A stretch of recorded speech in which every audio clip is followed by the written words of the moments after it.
Boa noite a todos. Vamos dar início à nossa aula de súmulas. Vamos visualizar as súmulas do Superior Tribunal de Justiça. Tem uma grande incidência na prova da OAB.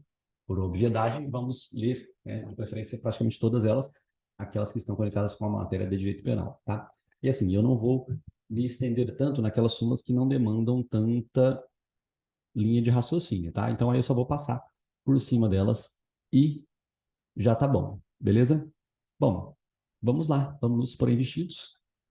Vamos às súmulas do STJ. Gente, tem várias aqui, mas vamos começar lendo a súmula 17.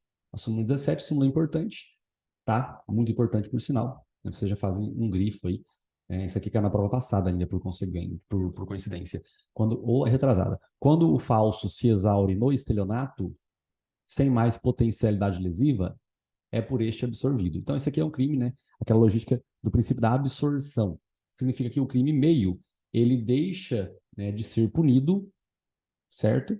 Por conta de que o foco era o crime fim, né? Eventualmente você acaba não declarando algum tipo de coisa, falsificando algum tipo de documento para poder não declarar na Receita Federal, e aí você acaba incorrendo no crime de sonegação fiscal. Então é a mesma coisa, é essa logística do princípio da consunção, princípio da consunção ou da absorção. A mesma coisa, quando você falsifica um cheque, você está praticando um crime de falsidade ideológica, né? Na verdade, sim, se você inserir uma informação falsa dentro de um título, né? Se você falsificar o cheque, é uma falsidade material em um documento. Mas esse falso, essa falsidade, essa transformação de um papel em um documento, essa falsidade não vai ser punida. Por quê? Porque o foco é somente o estelionato.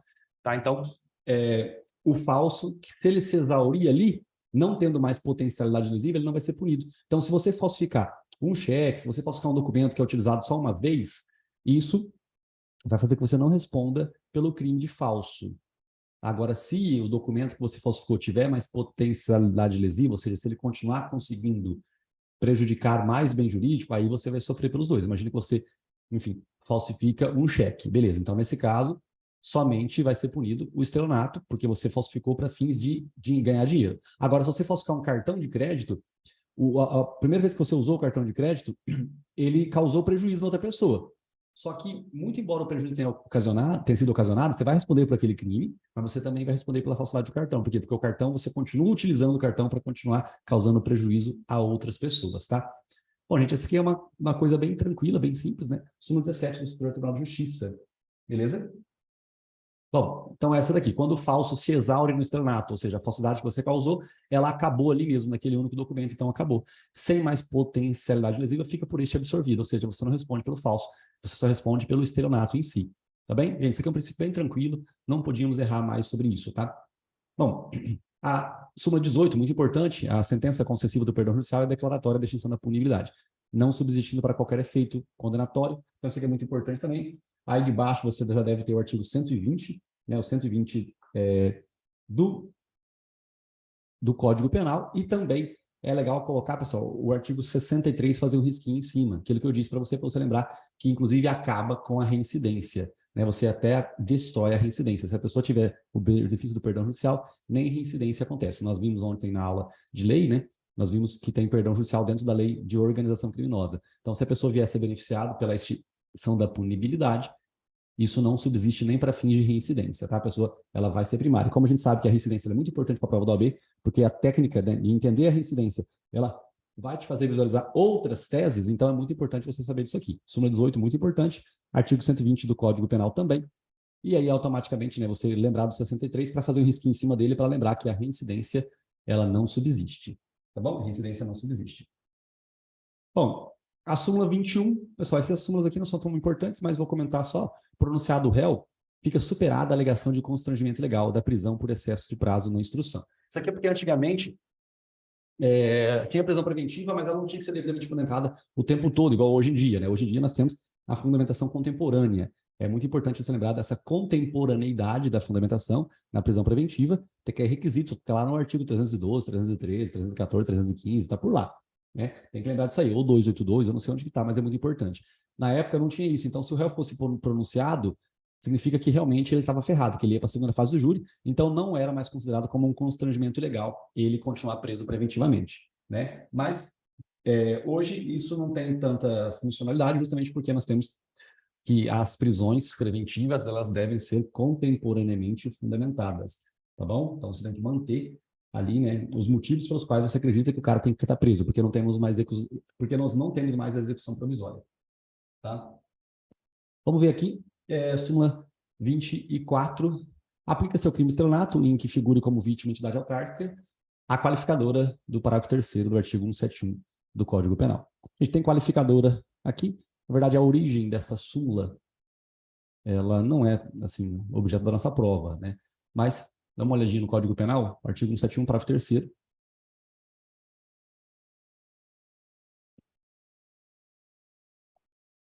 Né? Aumenta-se a pena de 1/3, né? Se o crime é cometido em detrimento de entidade de direito público ou de instituição de economia popular, assistência social ou beneficência. Tá? Então, aqui não colocou a autarquia, no caso, mas aí entende-se que se aplica a autarquia. Beleza? Então, aqui nós estamos na súmula, né? Oxe, cadê as súmulas? Não estou vendo as súmulas.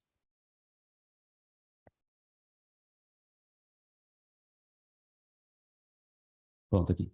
Então, mais uma vez, reiterando, se a vítima for um INSS ou qualquer entidade autárquica que seja aqui, né, da Previdência Social, no caso o Instituto Nacional de Seguridade Social, vai aplicar a qualificadora. Porque lá no artigo 171, parágrafo 3º, não está escrito isso. Aí aqui a súmula pegou e acrescentou. Tá bom? Gente, mas aí como é uma tese para qualificar, dificilmente a gente tem que alegar. A gente vai ter que provavelmente mostrar que não foi um caso desse para qualificar. Tá? Mas não acho que vai cair alguma coisa nesse sentido. Beleza? Bom, súmula 38. Súmula 38, compete à Justiça Estadual Comum, na vigência da Constituição de 88, o processo por contravenção penal, ainda que praticados em detrimento de bens, serviços e interesse da União de suas entidades autárquicas. Isso aqui é importante também, pessoal, que tem no artigo 109 da Constituição Federal, 109, inciso 4. Lá na Constituição Federal, né, vamos lá, na Constituição da República Federativa de Brasília, na Constituição Federal, nós temos o artigo 109 que mostram os crimes de competência da Justiça Federal. Sobre competência, nós sabemos que nós temos que observar o artigo 74, parágrafo 1º do Código Penal, para verificar se o crime é doloso contra a vida. Se não for doloso contra a vida, a gente verifica se é um crime, né, da Maria da Penha, porque é mais especial. Se não for Maria da Penha, você vê a pena. Né? Você vai dar uma olhada na pena, e aí se a pena for abaixo de 2 anos, fica no GCRIM. Se não for abaixo de 2 anos, ela fica para a vara criminal. E também a gente olha na Constituição Federal para verificar se é um crime de competência da Justiça Federal. Então, o artigo 109 ele vai definir quais são os crimes de competência da Justiça Federal. Tá? Aqui, artigo 109. E a contravenção penal não fica de competência da Justiça Federal. Isso aqui já derrubou o candidato. Por quê? Porque se você observar aqui, ó, você lê até aqui, ó, naquela velocidade, tipo, super rápido. Nossa, achei a resposta aqui. Bom, graças a Deus, né? Aos juízes federais compete processar e julgar os crimes políticos ou as infrações penais praticadas em detrimento de bens, serviço ou interesse da União ou de suas entidades autárquicas. Aqui, ó. Ah, é uma empresa pública. Beleza, matei a questão. Só que aí era uma contravenção penal. Gente, as contravenções penais não são crimes. Os crimes ficam no Código Penal, as contravenções penais ficam no Decreto-Lei 3688. Tá? Então é importante isso. Por quê? Porque nós já sabemos também que as contravenções penais elas não são utilizadas para fins de reincidência. Então, se o cara cometeu uma contravenção penal e depois ele vem a cometer um crime, não incorre em reincidência. Tá? Não caracteriza reincidência. E aqui também é uma forma de você retirar a competência da Justiça Federal no caso de contravenções penais. Só existe um pega aqui, que é o seguinte, é assim, se um juiz federal cometer uma contravenção penal, aí ele vai ser julgado na Justiça Federal. Mas não é porque ele cometeu uma contravenção penal, é porque o juiz federal ele está abaixo do TRF, então o TRF que vai julgá-lo, corretamente? Então, se um juiz estadual cometer uma contravenção penal, ele não vai para a federal. Por quê? Porque contravenções penais não são julgadas na Justiça Federal. E o juiz vai ser julgado pelo TJ. Agora, se um juiz federal cometeu o crime, se o juiz federal cometeu uma contravenção penal, aí ele vai para a Justiça Federal. Por quê? Porque ele tem que ser julgado pela entidade, né, pelo órgão, perdão, pelo órgão que está acima dele, no caso, o Tribunal Regional Federal, aquele que estaria acima dele. Tá bom? Beleza? Gente, apare pela aí qualquer desconcentração, volte, né, a prestar atenção máxima que você puder.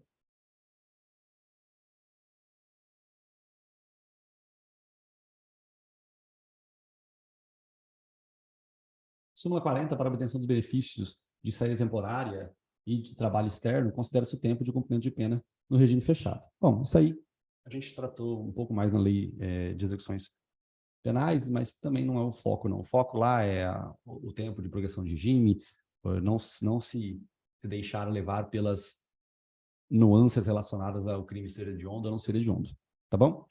Bom, vamos lá. Compete a justiça comum estadual processar julgar as causas cíveis em que é parte a sociedade de economia mista e os crimes praticados em seu detrimento. Gente, isso aqui é muito importante também, essa súmula, porque a sociedade de economia mista ela não está aqui no rol da Justiça Federal. Olha só.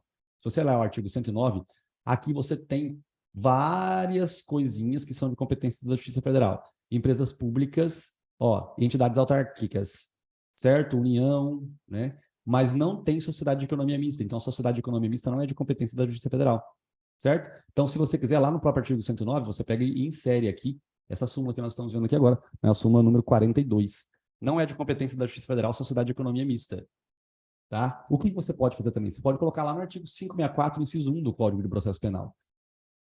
Ó, no CPP aqui, eu falo para colocar aqui, por quê? Porque eu já falei para vocês, né, que no nosso esqueminha, no nosso checklist que a gente tem que ter para fazer a prova, você tem que observar, né, tudo que está no artigo 564. Você já chega olhando para verificar se você vai ter um problema de competência, para verificar se é o caso de suborno, né? Então você chega observando isso aqui. Você verifica se tem incompetência, se tem suspeição, se tem suborno, tá? Se a parte é ilegítima, certo? Então você tem que observar essas logísticas aqui. Incompetência, então você já tem que saber que é que vai ter problema de competência. Você tem que ir no índice remissivo e ler tudo que tem relação com competência. Uma delas, no caso concreto aqui, está totalmente conectada com a logística de que a sociedade de economia mista não é de competência da Justiça Federal, assim como contravenção não é de competência da Justiça Federal, certo? Então, a incompetência, assim como também um crime de menor potencial ofensivo, mesmo sendo de competência do GCRIM, se for contra a mulher, vai ser Maria da Penha, tá? Então, é a logística da competência. E você tem que observar, né, que o crime que não é doloso contra a vida não vai para o GCRIM, ou não vai para o júri. É um crime pré-doloso, por exemplo, não vai para o júri, certo? Tortura seguida de morte, lesão corporal seguida de morte, estupro seguido de morte, roubo seguido de morte, essas coisas não vão ao júri. O que vai ao júri é o aborto seguido de morte, mas não por conta do seguido de morte, sim por conta do aborto em si. O aborto já é um crime doloso contra a vida, tá bem? O aborto já é um crime doloso contra a vida. Bom, 42, 48. Compete ao juízo do local da obtenção da vantagem ilícita processar e julgar o crime de estelionato cometido mediante falsificação de cheque. Bom, até é importante isso daqui, mas tem que tomar cuidado com o próprio CPP. No CPP nós temos uma menção aqui a respeito do estelionato. Ó. Lá na logística da competência, artigo 70 do CPP, nós temos aqui o parágrafo 4º. Ó. Nos crimes de estelionato, quando praticados mediante depósito, emissão de cheques sem suficiente provisão de fundos, em poder do sacado, o sacado, gente, é o banco, tá? O sacado é o banco. Então, se foi falsificado nesse contexto, ou com pagamento frustrado mediante transferência de valores, a competência será definida pelo local do homicídio da vítima. E, em caso de impunidade de vítimas, a competência firmar-se-á pela prevenção. O que é prevenção? Prevenção é o artigo 83, está escrito aqui no artigo 83. É o seguinte, o juiz que primeiro fez alguma coisa, o juiz que primeiro atuou, a competência vai para ele, a verificar se há competência pela prevenção toda vez que, concorrendo 2 ou mais juízes igualmente competentes, ou com jurisdição cumulativa, um deles estiver antecedido aos outros na prática de algum ato do processo. Por exemplo, um deles determinou a interceptação telefônica, um deles determinou a prisão preventiva, certo? Um deles determinou alguma coisa, alguma diligência, alguém que fez alguma coisa, tá? Vai definir a competência pela prevenção. Esse é o critério da prevenção. Mas deixa eu ler de novo esses dispositivos. Ó, então, no estelionato, o que é estelionato? Estelionato é você enganar alguém. Tá, o artigo 171 do Código Penal, ó, ele tem aqui o crime de estelionato. Obter vantagem, né, ilícita, induzindo ou mantendo alguém em erro. Tá? Então, você engana uma pessoa, você se fantasia, a pessoa te entrega algo. Você, enfim, falsifica um cheque, ela te entrega algo. Então, tudo isso é estelionato, você enganar alguém e a pessoa que te entrega em si. Não é que você engana e pega alguma coisa. Porque se você enganar e pegar, aí é furto qualificado mediante fraude. Certo? Agora, quando você engana e a pessoa entrega, aí é o estelionato. E não é também a apropriação indébita. A apropriação indébita é quando você não quer fazer nada de mal com a outra pessoa. Você quer estudar para concurso. Você fala assim, Rafa, me empresta uns livros que eu sei que você tem? Ah, eu te empresto. Aí você estuda longos 3 dias, fala assim, vou estudar para quê? Para concurso público? Eu vou catar esses livros e vou vender. Pronto, apropriação indébita. Você pegou aquele bem de boa fé e depois você acabou mudando a sua intenção. Tá bem? Então, ó, nesses crimes de estelionato, quando praticados mediante depósito, emissão de cheque sem provisão de fundos, o cheque não tem dinheiro, né, em poder do sacado do banco, você emite um cheque para comprar um carro, né, e aí o cara vai lá pegar o dinheiro no banco, e não tem dinheiro. Então, isso é estelionato. Estelionato que você emitiu um cheque, entregou um cheque para alguém, a pessoa foi lá pegar o negócio e não tinha dinheiro. Ou com pagamento frustrado mediante transferência de valores, a competência será definida pelo local do domicílio da vítima. Então, agora a vítima não tem mais que ir até um local específico, tá, para, enfim, ficar envolvida com o crime em si. Por exemplo, de primeiro, de acordo com o que está nessa súmula aqui, 48, está escrito assim, né? Compete ao juiz do local da obtenção da vantagem ilícita processar e julgar o crime de estelionato cometido mediante cheque falsificado. É assim, então imagina que eu fosse comprar um carro seu, aí eu te dava um cheque falsificado. Então, eu moro em Votuporanga, você mora em, sei lá, em Iturama. Aí, eu pegava e ia até a sua cidade, dava o cheque para você, certo? E você mora aí em Iturama, em Minas Gerais. Eu daria o cheque para você, só que o banco no qual eu tenho conta está aqui em Votuporanga. E aí eu, sei lá, o que eu fiz no cheque, você teve que vir pegar o dinheiro aqui. Aí, a hora que você vem pegar o dinheiro aqui, o cheque não tem fundo. Então, onde que ia ser o processo? Ia ser aqui em Votuporanga. Hoje não. Vai ser no domicílio da vítima, tá? Vai ser no próprio domicílio da vítima. Debaixo do artigo 48, pessoal, então, desculpa, acho que a própria súmula 48 aí, ela deve estar, não sei como é que está com vocês, como é que está escrito nela, mas basicamente hoje a gente usa esse artigo 70, parágrafo 4º aqui, tá? Vai prevalecer a logística do domicílio da vítima, tá bem? Então, debaixo da súmula 48, você coloca artigo 70, parágrafo 4º, né? Ou você, enfim, no próprio estelionato lá vai ter talvez a súmula 48 riscada, você risca ela, fazendo que ela não aplica mais, não sei, alguma coisa assim. 52. É encerrada a instrução criminal, fica superada a alegação de constrangimento por excesso de prazo. Mais uma vez, pessoal, aqui a logística, né, de que a pessoa sofreria um constrangimento se o processo ficasse fluindo por muito tempo, tá? Mas hoje não, hoje o juiz, se ele tiver que manter alguém preso, ele tem que devidamente fundamentar cada caso em si, tá? Bom, vamos lá. Súmula 62. Compete ao juiz estadual processar e julgar o crime de falsa anotação na carteira de trabalho e previdência social atribuído à empresa privada. Também não é algo tão importante de competência, mas dificilmente vai cair um caso especificamente assim, conversando sobre esse assunto. A súmula 64 também fala sobre constrangimento legal de excesso de prazo, tá? A súmula 73. A utilização de papel moeda grosseiramente falsificado configura, em tese, o crime de estelionato. Da competência da justiça estadual. Gente, aqui tem que tomar cuidado que o ideal é você colocar aqui artigo 17 do Código Penal, né? Porque provavelmente na sua prova, se cair alguma coisa relacionada nesse assunto, você vai ter que interpretar que é um crime impossível, né? Imagina que eu vou falsificar uma moeda, um dinheiro, mas eu imprimo numa impressora que você consegue ver que o papel é falsificado, você consegue ver que está muito mal impresso o negócio, está até manchado o dinheiro, né? Então, a falsificação nesse sentido, ela é crime impossível, tá? Não é questão de competências da justiça estadual, não. Aí a gente coloca artigo 17 aqui, porque é justamente, o artigo que mostra a situação do meio, né, ineficaz para a configuração do crime, para enganar alguém. Então, você quer falsificar alguma coisa, mas é muito feio a falsificação, isso é o quê? Isso é estelionato, isso é crime impossível, né? Você não vai conseguir enganar ninguém com aquela falsificação ridícula, tá bom? Para efeitos penais, reconhecimento da minoridade do réu requer prova por documento hábil. Bom, isso aqui também a documentação correta para a gente utilizar não vai exigir que tipo de documentação, mas é legal que nós temos, às vezes, né, que visualizar. Aqui está falando do réu, mas só para lembrar. A vítima estava no terceiro colegial. Certeza que ela tem 17 anos? Não, gente. Se você está advogando para o réu, você tem que verificar. Pô, a vítima tem entre 14 e 18? Porque ela está no terceiro colegial não significa que ela tenha 17 anos. Então, num eventual estupro qualificado por conta da idade da vítima, vai ter que mostrar lá o papel correto, a vítima realmente levou a documentação correta, assim, assim, assado. Se ela não levou, não enquadraria no caso concreto. Bom,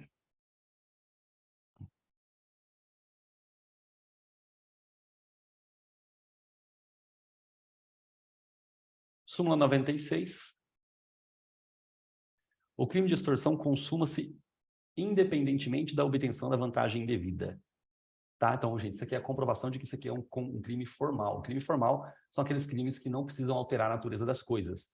Tá? Ele não precisa de resultado naturalístico. O resultado dele é resultado jurídico. Resultado jurídico porque você fez de acordo com o que está escrito na lei. Se está escrito na lei, você vai responder. Então, você não precisa receber o dinheiro para consumar o crime de extorsão, tá bem? Então, o crime de extorsão, ele é um crime formal, beleza?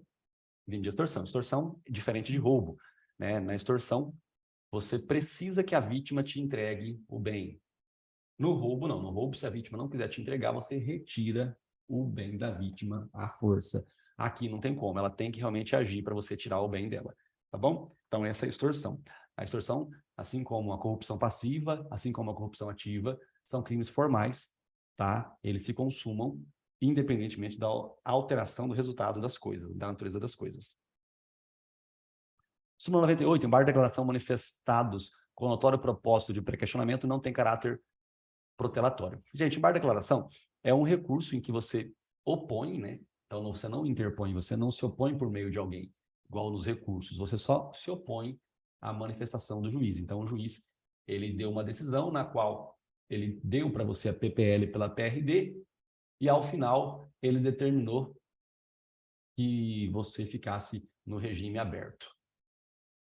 Então, ele trocou a PPL pela PRD e falou, fique no regime aberto. Isso é contraditório, então você não vai fazer uma apelação. Você vai fazer um embargo de declaração para falar, juiz, eu não entendi, peraí, você tinha me dado uma PPL pela PRD, mas você colocou no regime aberto? Porque regime aberto, lembra, né, para progressão de regime, o juiz não pode, para progressão de regime, colocar como condição para você progredir uma outra pena, uma PRD. Então, uma coisa é regime aberto, outra coisa é PRD. Aqui na própria sentença, se ele te deu o PRD, ele não pode colocar o seu regime aberto, então é contraditório. Então, isso cabe em embargo de declaração. E aqui está dizendo o seguinte, que quando você faz embargos de declaração, com um propósito meramente de pré-questionamento, o que é pré-questionamento? É assim, quando você vai fazer um recurso especial, você precisa demonstrar para o STJ que você procurou exaurir todas as instâncias ordinárias. Então, o que você faz? Você está lá no juiz aqui, aí ele te deu uma sentença, né? Você quer fazer o quê? Você quer fazer uma apelação. Chegou no TJ, você quer fazer o quê? Embargos infringentes. Para fazer o recurso especial, para fazer o RESP para o STJ, o que vai acontecer? Você tem que demonstrar o pré-questionamento. O que é pré-questionar a matéria? É você comprovar que você realmente fez tudo o que você pôde para que as instâncias ordinárias tratassem da matéria. Isso é pré-questionar a matéria. Um dos requisitos do recurso especial é justamente esse, é o pré-questionamento. Como que seria o recurso especial? É isso aqui. Você tem lá o endereçamento para o desembargador presidente do TJ, a qualificação, recebe, processa e encaminha. Né? Aí lá na folha de razões, você vai fazer tudo igual, aqui também conhece da provimento com a consequente reforma, só que você vai acrescentar aqui o dispositivo, a logística do pré-questionamento. Pré-questionamento. É como se fosse um outro pressuposto de admissibilidade. Você menciona assim, é evidente que a matéria foi devidamente pré-questionada conforme exige a lei. Pronto, ou seja, você demonstrou que você realmente tinha interesse muito, né, em que o TJ ou os juízes lá embaixo, ou o TRF também, né, que eles tratassem da matéria na qual você está em curso aí. Beleza? Bom, vamos lá. Então, ó, embargo de declaração era manifestado com notório propósito de pré-questionamento, não tem caráter protelatório. Protelar, pessoal, é aquela pessoa que fica enrolando, tá? Olha só, nós temos aqui no artigo do Código Penal a prescrição. E no artigo 116 está escrito aqui os casos em que a prescrição não corre. Ó, antes de passar em julgado a sentença final, a prescrição não corre. O que é a prescrição? A prescrição é aquele período que o Estado, demorando para trabalhar, demorando para atuar, ele faz com que o réu não seja mais punido. Tem a extinção da punibilidade. Tá? Enquanto não está em julgado, é porque não estamos na prescrição da pretensão executória. A executória é aquela que o cara já sofreu o trânsito julgado, já acabou, e agora eu tenho que ver se ele vai, né, ser capturado ou não. Quanto tempo que demora para capturar o cara. Aqui é antes disso. Então, olha só, quando que não corre? A prescrição não corre, ou seja, ela fica suspensa. Quando? Quando? Enquanto o agente cumpre pena no exterior, tá? Outra coisa, enquanto não resolvida em outro processo questão de que dependa o reconhecimento ou da existência do crime, por exemplo, imagina que você foi denunciado por bigamia. Só que aí eu tenho que esperar resolver lá no juízo civil para verificar se realmente você é bígamo, se você realmente tem 2 casamentos ou não, tá? E aqui, pessoal, tem 2 casos que não corre a prescrição. Não corre a prescrição, não vai correr a prescrição, enquanto não cumprido ou não rescindido o acordo de não persecução penal. Tá? O acordo de não persecução penal é aquele benefício que tem aqui no artigo 28A. Ó, no artigo 28A do CPP, nós temos aquela ideia que é igual à transação penal, só que é no crime de médio potencial ofensivo, olha só. Não sendo caso de arquivamento e tendo o investigado confessado formal e circunstancialmente a prática da infração penal, sempre lembrando aqui, sem violência, grave ameaça, né, com pena mínima inferior a 4 anos, o MP poderá propor acordo de não persecução penal, desde que necessário o suficiente para reprovação e prevenção do crime. Então, isso aqui é aquele negócio para evitar que tenha processo contra o cara, tá bom? Nesse caso aqui, não corre a prescrição. Ó, enquanto não cumprido ou não residido o acordo de não persecução penal, não corre a prescrição. Pessoal, muito importante observar, né? Todos os parágrafos aqui do artigo 28A. O disposto no caput desse artigo não se aplica quando? Tem os casos aqui, não se aplica no caso da violência doméstica e familiar contra a mulher, certo? Não se aplica quando o cara ele já teve o benefício da transação penal, né? Transação penal, que é aquele negócio lá, que é o artigo 76 do Juizado Especial Criminal, tá? Se o cara for reincidente, ó. Olha só como é que é importante, né? Então, você vai ter que verificar. Por que o juiz não deu para ele o 28A? Por que o juiz não deu? Por que o juiz não homologou o acordo de não persecução penal? O juiz não homologou porque o cara é reincidente. Aí você fala assim, qual que é a tese de direito material para alegar contra o juiz? Aí você vai ter que comprovar que o cara não é reincidente. Qual que é o recurso cabível? Rese. O recurso em sentido estrito é aquilo que ataca quando o juiz não homologa o acordo de não persecução penal. Está no artigo 581, inciso 25. É o último inciso, não caiu na prova do OAB até hoje. Na verdade, caiu na primeira fase do OAB, exame passado ou retrasado, ou agora no nosso exame mesmo. Acabou de cair.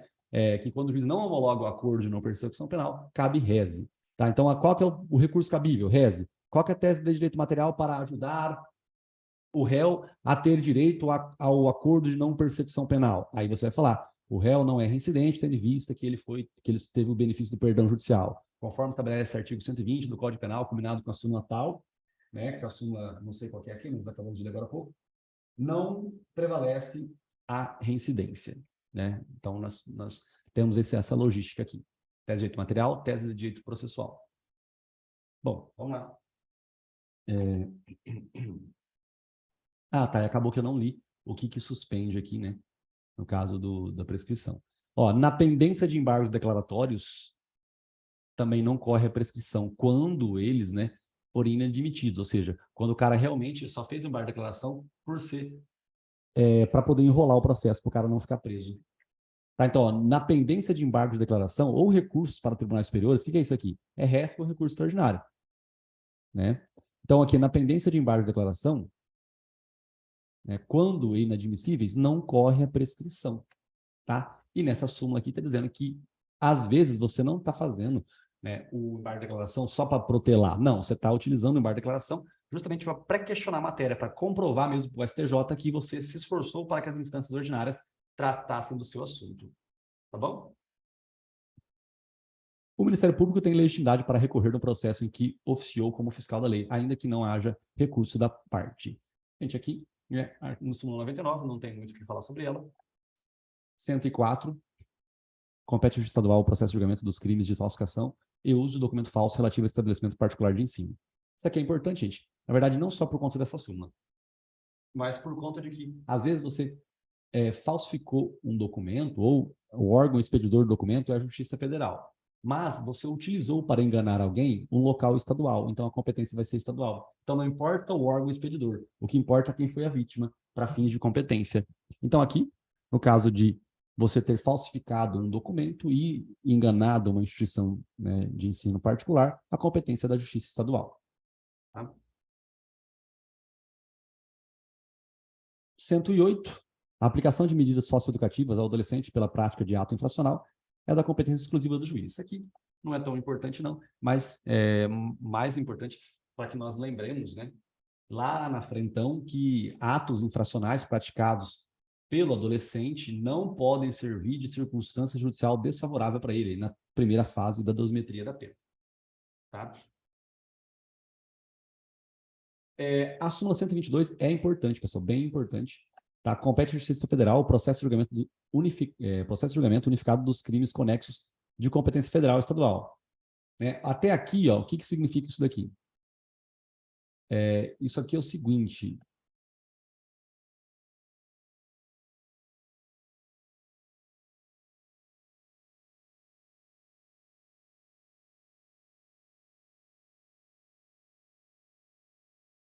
Isso aqui é o seguinte, até esse pedaço aqui. Imagina que você cometeu um crime né? Você pegou bens, né? Você furtou, você pegou bens aqui. Nós temos pegou bens de uma autarquia, né? Uma autarquia federal do INSS. Você roubou computadores do INSS, tá? E para fins de fuga, o que você fez? Você roubou, né? Você roubou um carro. Na verdade, era só para fuga, você não queria o carro para você. Então, a tese de direito material que você pode utilizar para defender o réu nesse caso do roubo aqui, desse carro, é que ele não tinha ânimos, né, definitivo de ficar com o veículo em si. Ele não queria ficar com o bem mesmo. Ele não tinha desejo de ficar com o bem. Tá? Ele não queria mesmo ficar com o bem. Bom, então o cara cometeu um crime contra a autarquia e, para fugir, o roubo. Então, aqui nós temos um roubo mais, sei lá, um furto aqui. Então, um furto aqui, furto mais roubo, certo? O que acontece? Acontece o seguinte, gente. O artigo 78 do Código Penal, ele diz que quando houver conexão de crimes, a competência vai se firmar pelo crime mais grave. Pelo crime mais grave, certo? Qual que é o crime mais grave aqui? É roubo. Só que você roubar o carro de alguma pessoa qualquer, daria justiça estadual, certo? E aqui, o furto numa autarquia daria justiça federal. Então, de acordo com o artigo 78 do Código Penal, prevalece o crime mais grave. Mas, de acordo com a súmula 122, eu desconsidero o artigo 78 e aplico o quê? No caso de conexão de crimes, a competência da Justiça Federal. Súmula 122, aplica essa lógica da competência da Justiça Federal. Tudo bem? Beleza? É só isso que está escrito, pessoal. Tá? Mais uma vez, reiterando aqui a logística da competência, presta atenção. Para você verificar a competência de tudo, é assim, ó. Eu olho primeiro para verificar se está no artigo 74, parágrafo 1º, ou seja, se for um crime doloso contra a vida, é de competência de justiça federal. Tá? Depois eu olho para verificar se está no artigo 5º da Lei Maria da Penha, 11.340. Por quê? Porque é uma justiça especializada em violência de gênero. Você focou em machucar uma mulher, é isso que acontece. Tá? E outra coisa aqui, às vezes o crime é de menor potencial ofensivo, artigo 61 da Lei 9.099. Então, aqui, às vezes o crime até é de menor potencial ofensivo, mas se for contra a mulher, é aqui. Então, o critério é esse, depois é esse, depois é esse. Aqui a pena tem que ser igual ou inferior a 2 anos. Depois, o outro critério é o artigo 78 do Código Penal, em que se tiver conexão, eu vou ter o crime mais grave. Se tiver conexão, a maior quantidade, né, de infrações. E se tiver conexão, eu vou pelo critério da prevenção, se tudo for igual. É o artigo 88 do Código Penal. Tá? Se tudo isso não tiver, no artigo 109 da Constituição Federal, para ser competência da Justiça Federal. Tá bem? Então, esse critério que eu estou mostrando aqui em cima é o critério da competência. Essa súmula diz que não se aplica esse critério. Tá? Ó, não se aplicando o critério do 78, esses dois, a linha A, que é o critério justamente só de verificar se o crime é o mais grave. Tá bem? Então, aqui, ó, eu observo no Código Penal, desculpa, no Código de Processo Penal, artigo 78, 78, ó, inciso 2. No concurso de jurisdições, prepondera a que for mais grave, ó, o roubo com o furto. Então, prevaleceria o quê? O roubo. Mas como o roubo é estadual e o furto é federal, prevalece a súmula 122. Ó, nesse meu exemplo que eu fiz aqui, né? Prevalece o quê? Você cometeu um crime contra a autarquia e pegou um carro de alguém para fugir, né? Então, essa conexão de crimes aqui não vai se aplicar ao critério do artigo 78 do Código Penal, vai aplicar a súmula 122 do STJ, do Superior Tribunal de Justiça. Tá bem? Beleza, pessoal? Essa é uma súmula bem importante, tá? Para a gente ir conectando as ideias aqui. Súmula 165.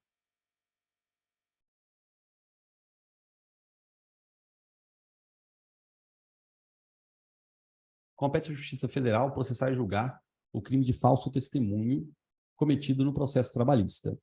Né? Eu não sei, essa súmula aí, no Vademecum de vocês, ela está cancelada ou não? Não, né? Não está, né? Mas ela não está cancelada mesmo. Compete à Justiça Federal processar e julgar o crime de falso testemunho cometido no processo trabalhista. Gente, sobre falso testemunho, tem uma tese extintiva da punibilidade também, né? Que é muito importante você visualizar. Ó, e tomar muito cuidado também. Aqui no crime de falso testemunho não tem aqui o réu, tá? O réu não se enquadra nesse crime aqui, certo? Quem se enquadra nesse crime aqui são as pessoas que aqui estão. O réu não está aqui. Fazer afirmação falsa ou negar ou calar a verdade, como testemunha, perito, contador, tradutor ou intérprete.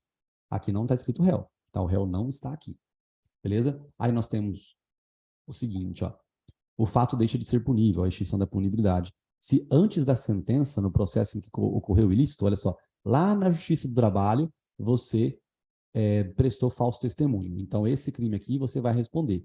Só que antes de ter sentença lá no processo de trabalho, você se retrata ou declara a verdade. Você pede desculpas. Então, você está ajudando no processo trabalhista o seu amigo que trabalha na usina. Como testemunha, você faz, né, uma afirmação falsa lá, nega ou cala a verdade. O que acontece? Você vai ser julgado, né, na Justiça Federal, e se você, na Justiça do Trabalho, antes da sentença lá, na Justiça do Trabalho, falar a verdade ou se retratar, você vai ter a extinção da punibilidade. Artigo 342, parágrafo 2º. Tá? Esse é um caso de extinção da punibilidade, beleza? Assim como também tem no caso do crime estelionato. O estelionato também tem, estelionato não, desculpa, corrupção, peculato culposo também tem a extinção da punibilidade quando o réu restitui. Olha só, no caso do parágrafo anterior, a reparação de danos, se for antes da sentença recorrível, extingue a punibilidade. Também outro caso de extinção da punibilidade. Perdão judicial também, extinção da punibilidade. Aquela lei 9.430, artigo 83, parágrafo 4º, extinção da punibilidade. São algumas causas extintivas da punibilidade, pessoal, que não estão especificamente no artigo 107 do Código Penal, mas que no índice remissivo você acaba encontrando teses extintivas da punibilidade, ou, se você não encontrar, se falou de falso testemunho, pessoal, você não pode só ler o caput, né? Você tem que ler o artigo inteiro, tá? Você tem que ler o artigo inteiro, não só o caput. Beleza? Bom, vamos lá. Súmula 169. São inadmissíveis embargos infringentes no processo de mandado de segurança. Tá? O que é isso aqui, pessoal? Esse caso aqui, assim, é porque quando você chega com mandado de segurança no TJ, cabe ROC para o STJ, né? Então, olha só, como que funciona isso aqui. Se você está com um problema aqui na justiça, e aí você faz um mandado de segurança para o TJ, chegou no TJ, se você perde, cabe ROC, né, para o STJ. Nós vimos isso. Então, o mandado de segurança, quando ele bate aqui no TJ, não cabe aquele embargos infringentes. O embargo infringente, ele cabe quando for uma decisão condenatória de segunda instância. O mandado de segurança, você não está sendo condenado por ninguém. Às vezes, quando que cabe mandado de segurança no processo criminal aqui?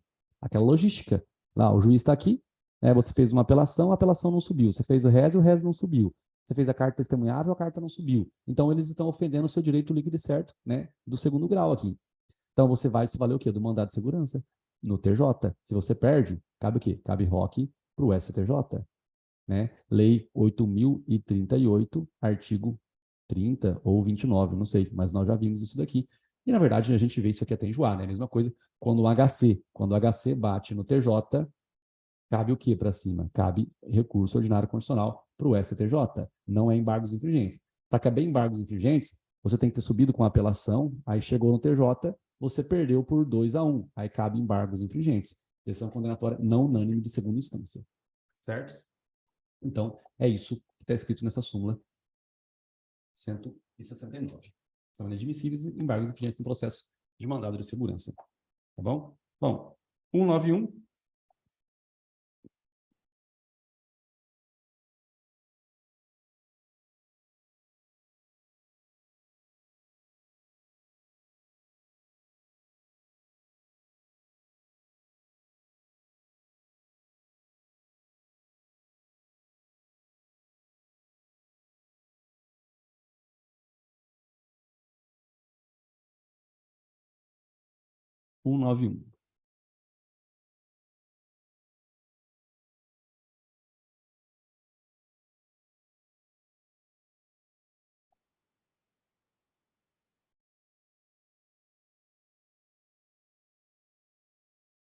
A pronúncia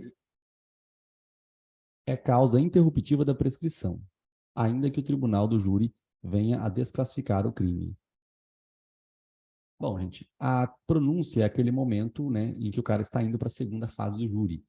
certo? A hora que chega na audiência de instrução, debate, julgamento no crime doloso contra a vida, você não vai ter uma condenação. Você vai ter o quê? Um encaminhamento para a segunda fase. Esse momento que encaminha para a segunda fase é uma decisão, né, de pronúncia que interrompe a prescrição. Aqui está escrito ainda que o conselho de sentença, ainda que o tribunal de júri venha desclassificar o crime. Então, aqui, o que eles estão dizendo aqui? Eles estão dizendo, talvez, né, a origem dela foi por conta de alguma situação parecida com isso aqui. Ó, você tem a notícia do crime, aí você tem inquérito policial, tudo doloso contra a vida, né? Do inquérito policial você tem o Ministério Público, aí você tem o oferecimento de denúncia, recebendo denúncia, citação, resposta à acusação, audiência de instrução, debates e julgamento. E aí aqui você tem o PAD, né? Aí na pronúncia o cara foi mandado para a segunda fase. O que acontece? Na segunda fase aqui o conselho de sentença, eles podem desclassificar. Então aqui existe uma desclassificação ao término da primeira fase do júri, né? Que é o PAD aqui. Então aqui tem uma desclassificação, mas não é dessa que eles estão falando. Eles estão falando dessa daqui, para que acontece lá na segunda fase do júri. Depois que você for encaminhado lá para a segunda fase do júri, depois que você está aqui dentro, se o conselho de sentença desclassificar, ainda assim, esse momento aqui da pronúncia, ele vai continuar sendo levado em consideração para fins de interrupção. Então, é, sim, caso de interrupção da prescrição. O que interrompe a prescrição? De acordo com o artigo 117, é porque a contagem vai zerar e vai reiniciar. Ou seja, é muito prejudicial para o réu, né, essa logística da interrupção da prescrição. Lembrando que tem um artigo, né, que menciona que, sendo dois réus, um pronunciado e outro impronunciado, a decisão de pronúncia interrompe a prescrição, né, para os dois, até para aquele que foi impronunciado. Tá bom? 192. Compete ao juiz das execuções penais do Estado a execução das penas impostas aos sentenciados pela Justiça Federal, militar ou eleitoral, quando recolhidos a estabelecimentos sujeitos à administração estadual. Gente, isso aqui não é nada de importante, mas é só para a gente saber que não importa o crime que você tenha cometido, às vezes o presídio é um presídio estadual. Então, uma coisa é o presídio, é o local que você vai cumprir a pena. Certo? Existem pessoas que estão aqui em Riolândia, perto da minha cidade, que são pessoas que cometeram crimes federais. Tá? Mas os presídios federais em si é uma coisa diferente de competência da Justiça Federal. Pensa o seguinte, uma coisa é um processo, né? A outra coisa é um local que a pessoa vai ficar presa. Tem lugar que tem presídios bons, mas os presídios federais seriam aqueles de segurança máxima, entendeu? Então não é todo mundo que vai para lá. Não é porque você, por exemplo, sei lá, quebrou um carro de uma autarquia federal, é um crime de dano, que você vai ficar no presídio federal. Você é um bosta. Você vai ficar o quê? No presídio estadual. Tá? Ninguém vai colocar você no presídio federal porque você quebrou o retrovisor de um carro do INSS com crime de dano. Então, uma coisa é o presídio, outra coisa é o processo, né, de competência. Tá bom? Súmula 200. O juízo federal competente para processar e julgar acusado de crime de uso de passaporte falso é o lugar onde o delito se consumou. Então, aqui, gente, também uma coisa importante, né? O cara usou o passaporte falso, mas ele utilizou aquilo lá em algum determinado local específico. Então, onde o crime se consumou, onde ele acabou enganando alguém. Tá? Aqui é importante lembrar aquilo que eu falei anteriormente a respeito de que não importa o órgão emissor do documento, o que importa é o local onde você utilizou o documento. Se você utilizou o documento no local estadual, a competência estadual. Se você utilizou o documento para enganar alguém federal, a competência será federal. Aqui só está tratando do local, não da competência federal em si. Aqui é competência federal mesmo. Só que qual que é o local? Aí aqui, né, para a gente acaba não sendo tão importante. O juízo federal competente para processar e julgar acusado de crime de uso de passaporte falso é o do lugar em que o delito se consumou. Súmula 200. Súmula 207.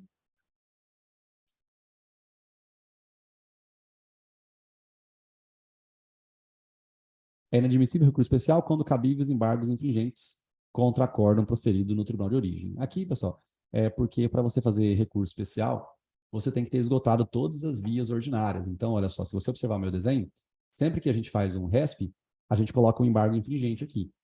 Sempre tem um embargo infringente antes. Ó, tem um embargo infringente para depois você fazer RESP. Você não pode fazer um RESP direto. Tá? Tipo assim, a não ser que não tenha como mesmo, né? A não ser que tipo assim, se você não ter, se a decisão foi unânime, realmente, aí não tem como você fazer embargos infringentes. Mas se você podia ter feito embargos infringentes e você não fez, aí você não pode fazer RESP. Tem que comprovar que você esgotou as instâncias ordinárias. Mas não é padrão da FGV focar nisso, né? Não em penal, tá? Mas, em todo caso, está escrito aqui que você podendo fazer embargos infringentes, não tendo feito, não vai subir o seu RESP, tá? 208. compete à Justiça Federal processar e julgar prefeito municipal por desvio de verba sujeito à prestação de contas perante o órgão federal. E 209, compete à Justiça Estadual processar e julgar prefeito por desvio de verba transferida e incorporada ao patrimônio municipal. O que está escrito aqui? É assim, gente, não acho que vai cobrar isso aqui também, mas basicamente o dinheiro que chega na prefeitura para o prefeito, né, com o chefe do Poder Executivo, levar esse dinheiro para algum lugar, o que acontece? Se esse dinheiro tiver que, né, tiver que ser levado em consideração, imagina que a União ela fornece dinheiro para o município de alguma forma, tá? O que vai acontecer? Aí o município tem que prestar contas à União, órgão federal, certo? Tem até um caso de intervenção, né, intervenção federal, que pode acontecer, né, da União em alguma situação relacionada com municípios, assim, né? É bem raro, mas é possível, né? E aí, o que vai acontecer? Se o prefeito desviou esse dinheiro que era de competência da Justiça Federal, a competência da Justiça Federal. Agora, se o dinheiro já entrou no município e era para usar, por exemplo, na Santa Casa de Votuporanga, aí é competência da Justiça Estadual, certo? Então, vamos supor que, sei lá, o dinheiro tem que ser utilizado numa creche aí na tua cidade. Então, a competência estadual. Agora, o dinheiro tem que ser utilizado em algum lugar, mas quem deu o dinheiro foi a União. Aí você tem que prestar contas para a União, então, competência da Justiça Federal. Tá? Mas, como eu digo e reitero, acho que não vai focar nessa brincadeira aqui, não. Em todo caso, vai estar bem claro na questão, se for alguma coisa nesse sentido, que o patrimônio já tinha sido incorporado ao município, né? Que o patrimônio ia ser levado em consideração para a prestação de contas perante um órgão da Justiça Federal. Então vai estar bem claro isso aqui. Tá? Não vai você ter que saber direito administrativo para poder responder essa pergunta aqui, não. Beleza? Bom, vamos lá. 211. Inadmissível recurso especial quanto à questão que, apesar de oposição de embargos declaratórios, não foi apreciada pelo Tribunal ACO. Aqui, gente, enfim, está só dizendo que aquela logística de embargos declaratórios para fins de pré-questionamento, tá? Não é o foco para a gente fazer embargo, para a gente fazer um recurso especial. É que para você fazer um recurso especial, você tem que pré-questionar a matéria, mostrar que você se esforçou para que as instâncias ordinárias analisassem o seu recurso, tá? Súmula 220. A reincidência não influi no prazo da prescrição da pretensão punitiva. Ó, gente, a reincidência não influi no prazo da prescrição, não é no prazo da pena, não, tá? A pessoa reincidente, logicamente que o juiz, ao dosar a pena, na reincidência, ele vai elevar a pena. Tanto é que um dos fundamentos que a gente tem que levar em consideração do direito material, na dosimetria da pena, é para afastar a reincidência, né? Então, olha só. Então, não pode confundir as coisas. Nós temos aqui, ó, a reincidência, aqui é a segunda fase. Essa reincidência, ela influencia, sim, na dosagem da pena, na dosagem da pena. O cara tem um crime, tipicidade no estudo de culpabilidade, tem a dosimetria da pena, então, isso aqui faz com que a pena fique maior. Beleza. Aí, o que acontece? Depois dessa sentença, se deu PPL pela PRD, se deu suspensão da pena, se deu regime prisional, depois disso aqui tudo, depois que está pronto, fechou numa caixinha a sentença, o que você vai fazer? Você vai fazer uma apelação contra ela, né? Aí essa apelação vai subir para o TJ. Aí esse TJ, enfim, você vai fazer um embargo infringente. Depois você vai fazer um recurso especial. Aí vai acontecer o quê? Vai transitar em julgado. Com o trânsito em julgado, o que vai acontecer? Vai nascer um prazo para captura, que é o prazo da prescrição da execução, a prescrição da pretensão de executar, a prescrição da pretensão executória. Então, eu já vou ter uma pena aqui. A pena aqui, né, pena aqui deu 7 anos e 6 meses. Aí eu fui apelando, blá, blá, blá, blá, blá, blá. E aí, essa é a pena, é o tempo que eu vou ficar na cadeia. Aí essa pena vai ser jogada no artigo 109 e eu vou ver quanto, esse aqui é do Código Penal, tá? Não é da Constituição Federal, não. E eu vou ver quanto tempo que o Estado tem para capturar, que é a prescrição da pretensão executória. E se eu fui reincidente, o prazo da prescrição vai elevar. Eleva em 1/3, eleva em 1/3. Tá? Não é a pena elevou aqui dentro. Mas além da pena elevar aqui dentro, depois, se realmente houver o trânsito julgado, a prescrição também se eleva a 1/3. Tá? Então, o que é importante? É importante que, durante o processo, da data do fato, até o recebimento da denúncia, ou sentença condenatória, então aqui dentro, a reincidência não influencia nessa prescrição, não influencia nessa prescrição, que é a porque é a prescrição da pretensão punitiva. A prescrição da... Então, nesses períodos aqui, ó, tá? Nesses períodos aqui, não há que se falar não há que se falar em reincidência influenciando, né, aumentando 1/3. A reincidência, ela não eleva 1/3 nesses casos aqui. A reincidência não eleva 1/3 nesses casos aí. Beleza? Ela só eleva na prescrição da pretensão executória, ou seja, depois que transitou em julgado, aí você aumenta 1/3, né? A pena vai ser, por exemplo, aqui, de 11 meses. A pena de 11 meses é o tempo que ele vai ficar na cadeia, né? Aí eu tenho aqui o prazo para capturar. O prazo para capturar é de acordo com os 11 meses. Vai dar o quê? 3 anos. 3 anos é o prazo para capturar. O prazo para capturar é o prazo da prescrição da pretensão executória. Se o cara é reincidente, o Estado vai ter o quê? 4 anos para capturar. Mas depois que capturou, o réu só vai ficar uns meses na cadeia. Certo? O Estado tem um prazo para achar. O cara pode ser achado no primeiro dia, pode ser achado no segundo dia, pode ser achado com 1 mês, pode ser achado com 10 meses, pode ser achado com 3 anos, 11 meses e 29 dias. Aí, nesse caso aqui, na hora que ele for pego, também ele vai ficar 11 meses na cadeia. Certo? É isso aqui. De todas as formas, ele vai cumprir o mesmo tempo de pena. Então, uma coisa é a pena, outra coisa é o prazo de prescrição. Essa súmula, ela está mencionando aqui, a reincidência não influi no prazo da prescrição da pretensão punitiva, ou seja, influencia na prescrição da pretensão executória. A executória influencia. Aqui debaixo da súmula 220 deve ter o artigo 110 do Código Penal, não tenho certeza, mas deve ter. Se nós viermos aqui, ó, artigo 110, a prescrição, depois de transitar em julgado a sentença penal condenatória, regula-se pela pena aplicada. Então, eu olho para a pena concreta, eu olho para os prazos do artigo 109 e ainda aumenta 1/3 se o cara é reincidente. Certo? Então, ó, a prescrição, depois que transitou em julgado, regula-se pela pena aplicada. Ou seja, eu olho para a pena concreta, não para a pena abstrata. E eu olho para o prazo do artigo anterior, que é o artigo 109, o qual, né, os quais, no caso dos prazos ali de 3 anos, vão ser elevados 1/3. 6 anos, eleva 2 anos, tá? É sempre 1/3. Tá bom? Beleza? Maravilha. Simples e fácil, como tudo na língua portuguesa. Gente, eu estou falando aqui há praticamente 1 hora. E aí, como que vocês estão? Vocês estão conseguindo acompanhar a aula? Como é que tá indo? Tipo, tá tranquilo? Não tá tranquilo? Tá dando para acompanhar a aula? Não tá? Manda aí, Rafa, mais ou menos, não entendi, sim, entendi, blá, blá, blá, blá, blá. Porque eu passei essa aula gravada para vocês, pessoal, né? E em outra oportunidade para que vocês pudessem pudessem assistir, né? Porque eu achava importante vocês assistirem isso no comecinho do curso. Só que eu gosto de falar no final do curso também, por conta de que, tipo, você está acabando de ver agora, aí cai na prova. Nunca tem uma prova da OAB que não tem súmula, pessoal. Então, seria muito legal você conseguir aplicar a súmula que você acabou de ouvir aqui, entendeu? Bom, gente, por ser 8 horas, vamos parar 1 minutinho e meio. Você vai lá, pega uma água, vai ao banheiro e volta, beleza? Vamos continuar. Gente, próxima súmula, súmula grande incidência na prova da OAB, súmula 231. A incidência de circunstância atenuante não pode conduzir à redução da pena abaixo do mínimo legal. Então, aqui é um critério que nós temos lá, as penas, né, a dosimetria da pena é muito importante a gente visualizar. Você tem aqui o contexto, né? Ó, primeira e segunda fase, a pena de 4 a 10, a pena de 6 a 20, a pena de 1 a 4, né? Isso aqui tudo é a dosimetria da pena, certo? Então, na primeira fase, o juiz ele olha para o artigo 59 para ver quais são as circunstâncias judiciais, favoráveis ou não. Na segunda fase, ele vê se tem agravantes e ele vê se tem atenuantes. Às vezes, o juiz manteve no mínimo legal na primeira fase, então, dosando, ele manteve em 1 ano na primeira fase. Na segunda fase, está em 1 ano porque não tem agravantes. Só que ainda tem atenuantes, ou seja, a pena era para ficar abaixo de 1 ano. Não pode. Não pode ficar abaixo de 1 ano. Súmula 231 do STJ, tá? Não pode ficar abaixo de 1 ano. Tranquilo? Então, gente, o que é importante saber, né?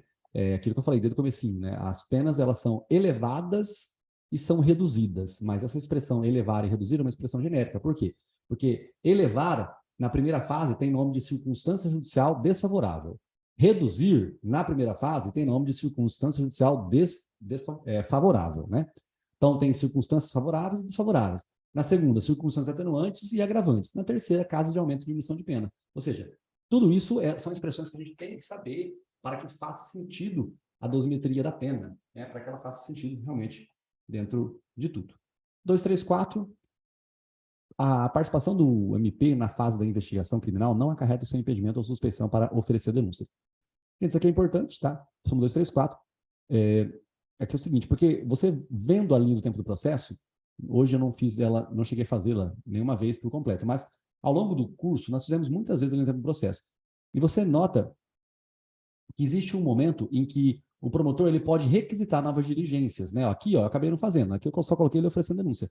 Mas ele pode propor o acordo, né, de não persecução penal, ele pode propor o arquivamento, ele também pode requisitar nova diligência. Esse desenho aqui eu já fiz 1 milhão de vezes com vocês, né? Quando ele requisita nova diligência, o que está acontecendo?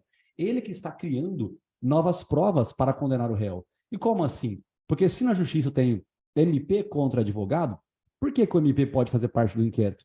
Não seria certo, né? Então, existe entendimento doutrinário no sentido de que o MP que participou da requisição de diligências, ele não poderia ser o mesmo que ofereceria denúncia. Isso não prevalece, tá bom? Porque além de ser um órgão acusador, ele também é o fiscal da lei, tá bom? Então, nada impede do membro do Ministério Público oferecer denúncia se ele participou da fase investigatória. Só tem que lembrar uma coisa, pessoal, isso é na fase investigatória, tá? Por quê? Porque existe artigo do CPP que comprova que o Ministério Público, ele também pode ser suspeito, tá? Não vou saber chegar de cabeça rapidinho, mas é mais ou menos por aqui, ó. Nós temos os casos do juiz, né? Essa galera toda aqui, ó, o juiz é suspeito, ele é impedido, e você tem o MP, ó, aqui 258. O órgão do MP não funciona nos processos em que o juiz ou qualquer das partes for seu cônjuge ou parente, blá, blá, blá. Tá? Então, isso aqui cai também na prova do AB. É um caso, sim, do Ministério Público ser suspeito ou ser impedido, sim. Tá? Mas não na fase de inquérito policial, sim na fase processual. Tá? Lembrando também que o delegado de polícia não é suspeito, tá? O delegado de polícia não é suspeito. Gente, aqui a conexão não determina a reunião de processo se um deles já foi julgado, né? 235. Bom, se um deles já foi julgado, pessoal, realmente, né? Acabou, não vai conectar o quê? Já acabou um processo, não vai juntar para poder dar a coisa julgada. Bom, 241, a reincidência penal não pode ser considerada como circunstância agravante e, ao mesmo tempo, como judicial. Também eu digo, eu reitero, se para você não é normal entender o que é circunstância agravante e judicial, o que é circunstância judicial? A primeira fase do admitir da pena. O que é circunstância agravante? Segunda fase do admitir da pena. Então, o que está escrito nessa súmula? Está escrito que na dosagem da pena, né, na dosagem da pena aqui, né, o juiz está dosando. Eu tenho a reincidência. A reincidência, ela agrava a pena na segunda fase. E quem é reincidente é porque o passado é ruim. Se o passado é ruim, você fala assim, nossa, passado ruim é a mesma coisa que maus antecedentes, né? Então, o reincidente, ele também tem maus antecedentes. Não pode. A mesma reincidência, ela não pode servir como circunstância agravante e judicial desfavorável. Agora, se o cara ele for 2 vezes reincidente, aí tudo bem. Então, se ele tiver 2 reincidências, aí uma vai servir, né? Se ele tiver 2 reincidências. Aí sim, uma serve para agravar a pena e a outra serve como circunstância judicial desfavorável a ele, tá? Beleza? Mas se ele tiver 2. Lembrando que se ele tiver uma só, uma reincidência e uma confissão, você não tem nem reincidência, porque uma reincidência compensa com a confissão. Uma reincidência compensa com a confissão, tá? Bom, súmula 241 do STJ. Né? Vamos ver. Súmula 243. O benefício da suspensão do processo não é aplicável em relação às infrações penais cometidas em concurso material, concurso formal ou continuidade delitiva, quando a pena mínima combinada, seja pelo somatório, seja pela incidência da majorante, ultrapassar o limite de 1 ano. Isso aqui é uma interpretação, pessoal, que não é benéfica para a gente, então dificilmente vai ser cobrado para a gente, a não ser que nós estivermos de um lado de assistente de acusação. Mas o que está escrito aqui? Você tem que imaginar a pena, a dosimetria da pena. Na verdade, dosimetria não, você tem que imaginar a pena abstrata. Todo crime ele tem pena, pena de 1 a 4, pena de 2 a 8. A pena é isso. Então, o crime tem as penas aqui, né? Então, olha só, você tem as penas aqui, a pena de 1 a 4, a pena de 2 a 8, a pena de 6 a 20, a pena de 4 a 10, certo? Isso aqui são as penas. E nesses casos que eu estou mostrando aqui, qual que é o caso que cabe suspensão do processo? O que tem condições de ter o benefício da suspensão do processo, nesse caso aqui, é só esse crime aqui. Correto? Só esse crime aqui. Porque tem a pena mínima igual ou inferior a 1 ano. Isso acontece, né, de acordo com o artigo 89 da Lei 9.099. Beleza? Acontece que eles estão dizendo aqui, né, que quando você tiver um concurso formal de crimes, um concurso material ou uma continuidade delitiva, certo? Aí você não vai aplicar esse benefício, por quê? Porque quando eu levo em consideração o concurso material, que é somar as penas de vários crimes, você pega, então, aqui vários crimes de furto e vai somar as penas. O que vai acontecer? Quando eu vou somar, eu tenho apenas a dosimetria aqui, né? Eu não sei quanto que vai ficar certeza. Eu não sei qual que é a certeza da pena. Mas parte do pressuposto, que aqui é na terceira fase, que é a fase que aplica o concurso material de crimes, o concurso formal de crimes, o crime continuado, eu parto do pressuposto, qual que é o pressuposto? Eu parto do pressuposto que eu tenho certeza que a pena mínima vai ficar acima de 1 ano. Então, se eu já tenho certeza se lá no final ela vai ficar acima de 1 ano, então eu não posso, né, dar suspensão do processo para o cara. Tá? Essa é a logística. A mesma coisa acontece quando a pena é de 3 a 10. Ó. A pena é de 3 a 10. Um crime de aborto, por exemplo.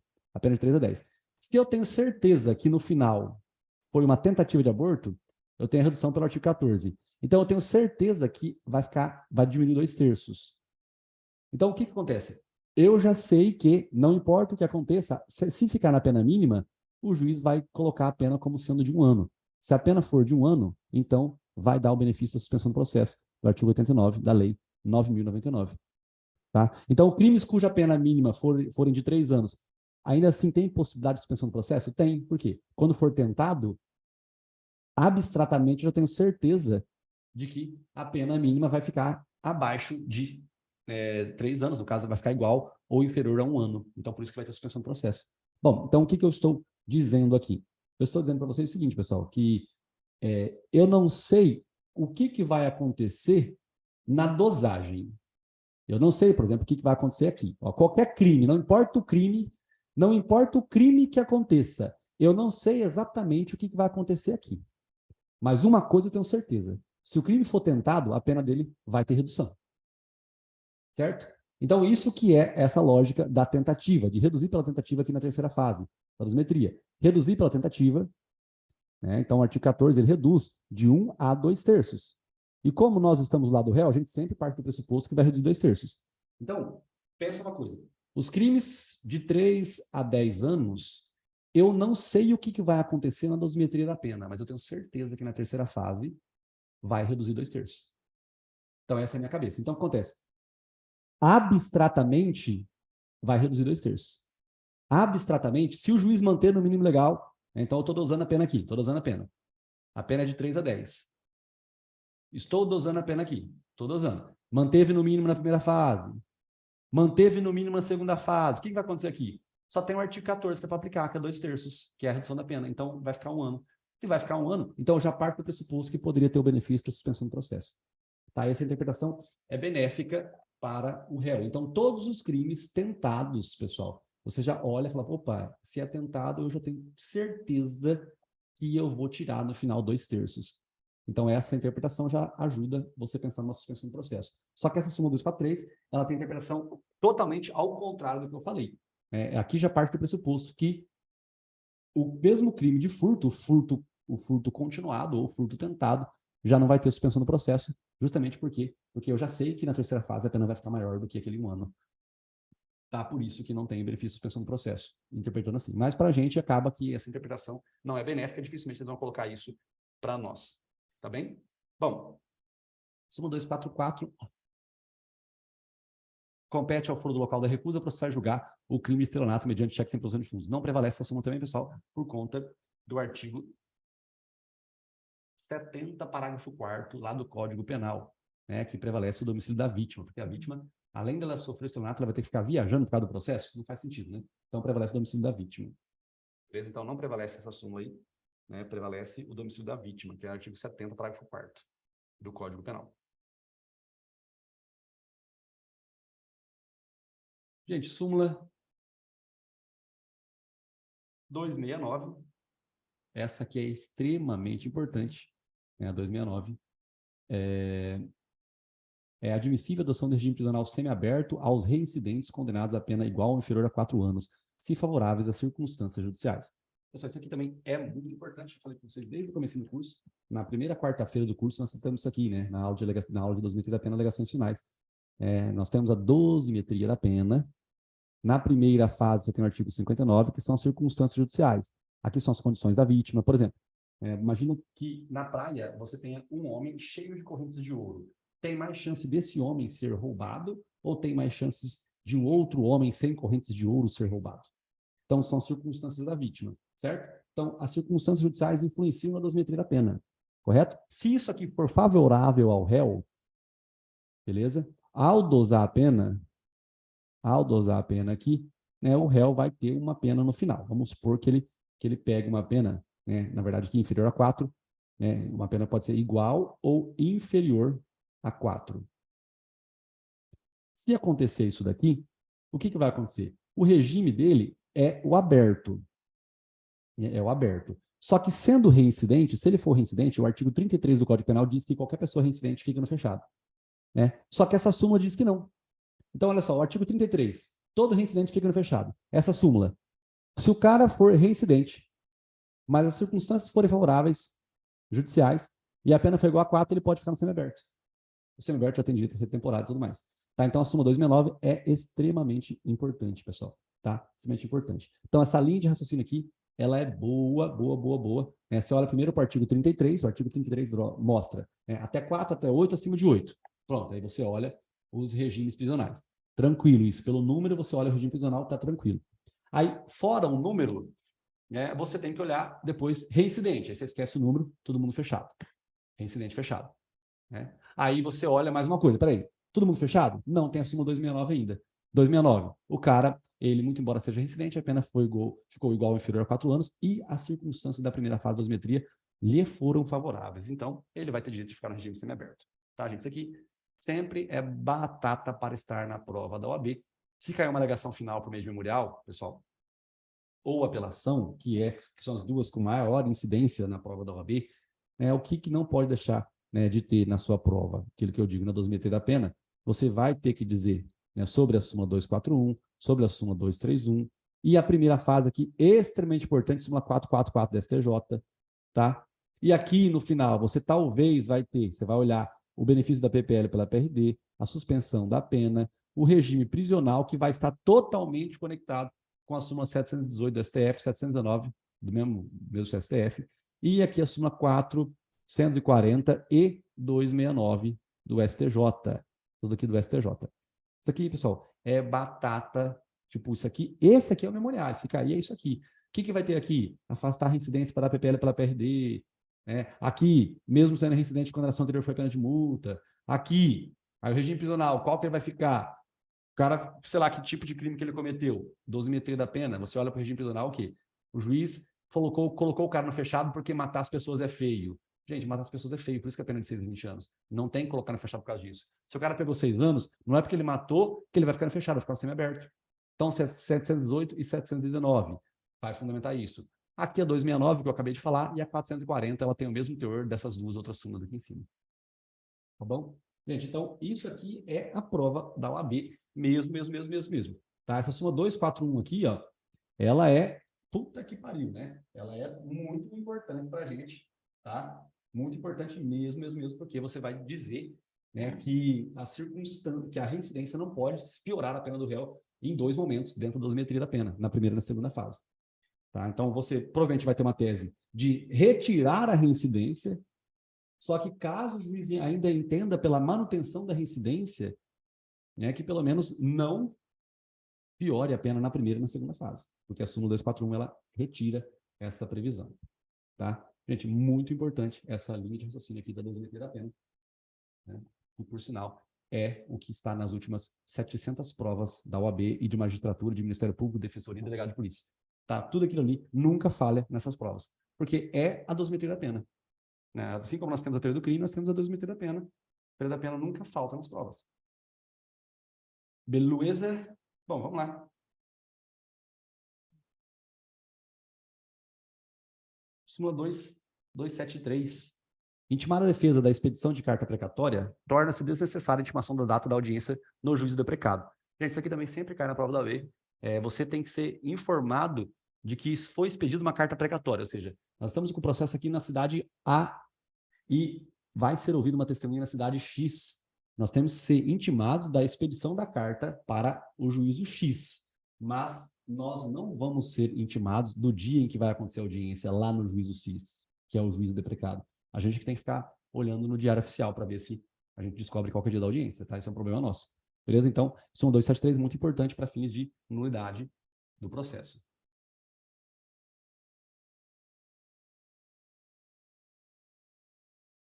Beleza? Bom, vamos lá. Súmula 330. Súmula 330. Ela sempre cai também, pessoal, porque olha só, eu quero que você lê, eu quero que você leia e tente me dizer o que você gosta dessa súmula, o que você não gosta. Lê, ó.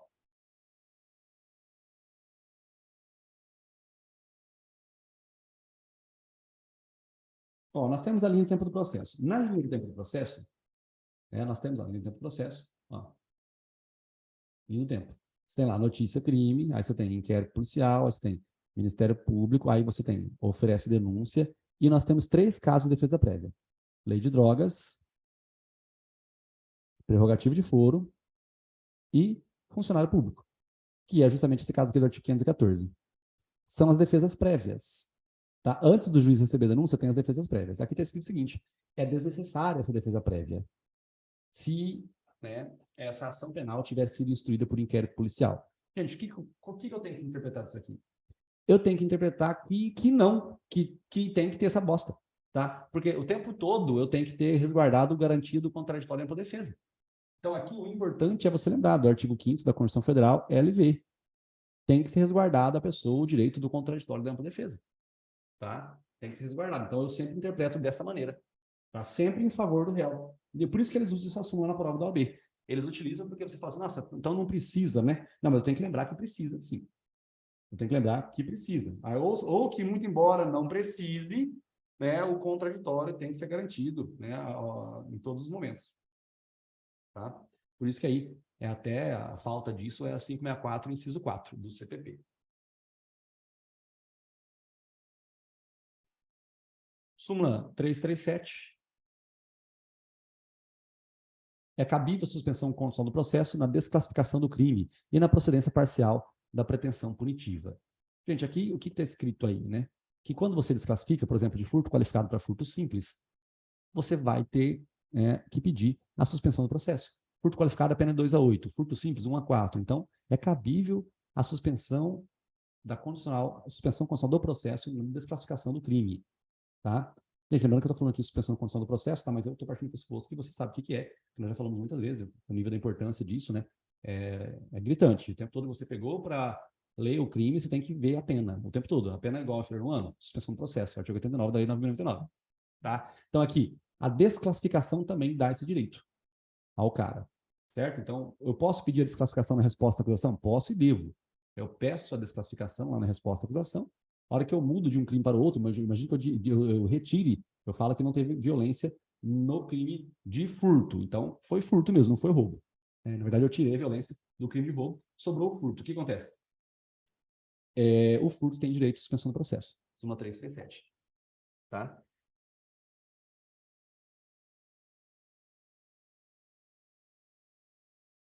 Súmula 341. A frequência do curso de ensino formal é causa de remissão de parte do tempo de execução da pena sob regime fechado ou semiaberto. Beleza. No procedimento para aplicação da medida socioeducativa, é nula a existência de outras provas em face da confissão do adolescente. Na verdade, aqui, gente, isso aqui não vai perguntar para a gente, mas só para lembrar, né, que a palavra confissão está aqui. E no processo criminal, uma coisa normal, o que nós temos? Nós temos que um crime que deixa vestígio obrigatoriamente tem que ter perícia. Então, a confissão do acusado não supra a necessidade de perícia nos crimes que deixam vestígios. Tá bom? Súmula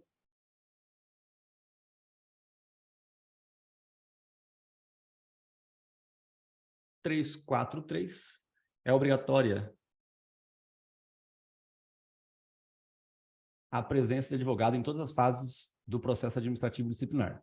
Bom, tudo bem, né, que tem um cancelamento dessa súmula aqui, tá? Tem um cancelamento dessa súmula, mas a gente sempre tem que lembrar, pessoal, do contraditório da ampla defesa. A gente não pode se confundir. Tudo bem que não tem que ter o advogado em todos os momentos, mas aí, pessoal, isso não significa que lá dentro não tem que ter contraditório para defesa, tem que ter contraditório para defesa. Tá bom? Bom, 347. O conhecimento de recurso de apelação do réu independe de sua prisão. O que é isso aqui? Isso aqui é o seguinte, antigamente, para que o réu pudesse apelar, ele tinha que estar preso, né? que era uma condição para não deserção. O que é o recurso deserto? Deserto é porque ele não subiu, tá? Então foi negado o segmento a ele, ele não foi encaminhado, ele não foi remetido para o TJ, ele não foi remetido, não foi encaminhado, certo? Negou o segmento. Então tudo isso é motivo para recurso em sentido estrito. Cabe reze. Cabe reze quando a apelação não sobe. A apelação não sobe. O que ela não subir? É não ser dado, é não ser, não ter sido remetida, não ter sido processado, certo? Não ter sido encaminhado, não ter sido, desculpa, ter sido negado segmento. Então não foi processado, não foi remetido, não foi encaminhado, foi negado segmento. Tudo isso é mostrar que a apelação não subiu. Não subiu porque o réu não estava preso. Não existe mais isso, tá? De réu ter que estar preso para que ele possa fazer a apelação. Consequentemente, cabe reza, cabe recurso em sentido estrito da negativa de encaminhamento do recurso de apelação. Beleza? Tranquilos? Maravilha, pessoal. Nós somamos 347. Né? 347.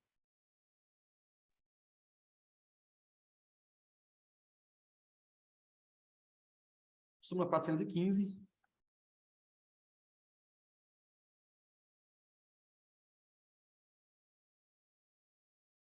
O período de suspensão do prazo prescricional é regulado pelo máximo da pena cominada.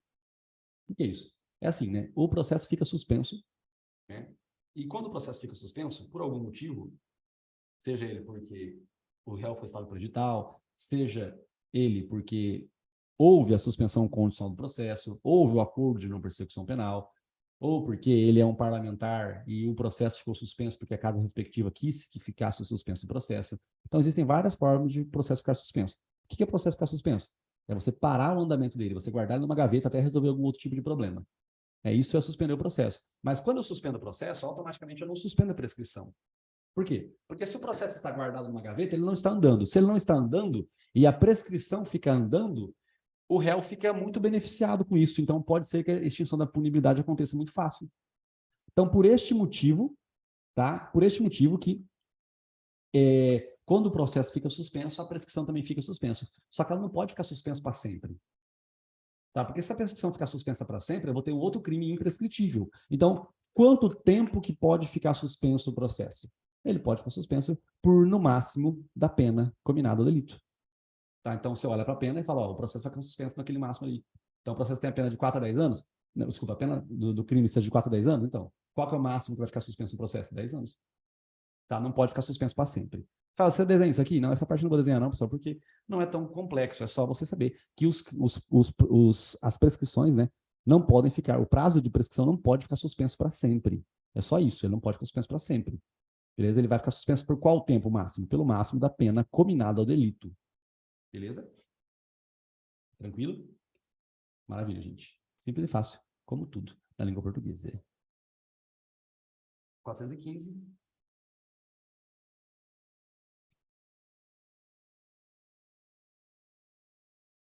419, pessoal, descabe a prisão civil do depositário infiel, mas isso aqui, né, todo mundo, nós todos já sabemos.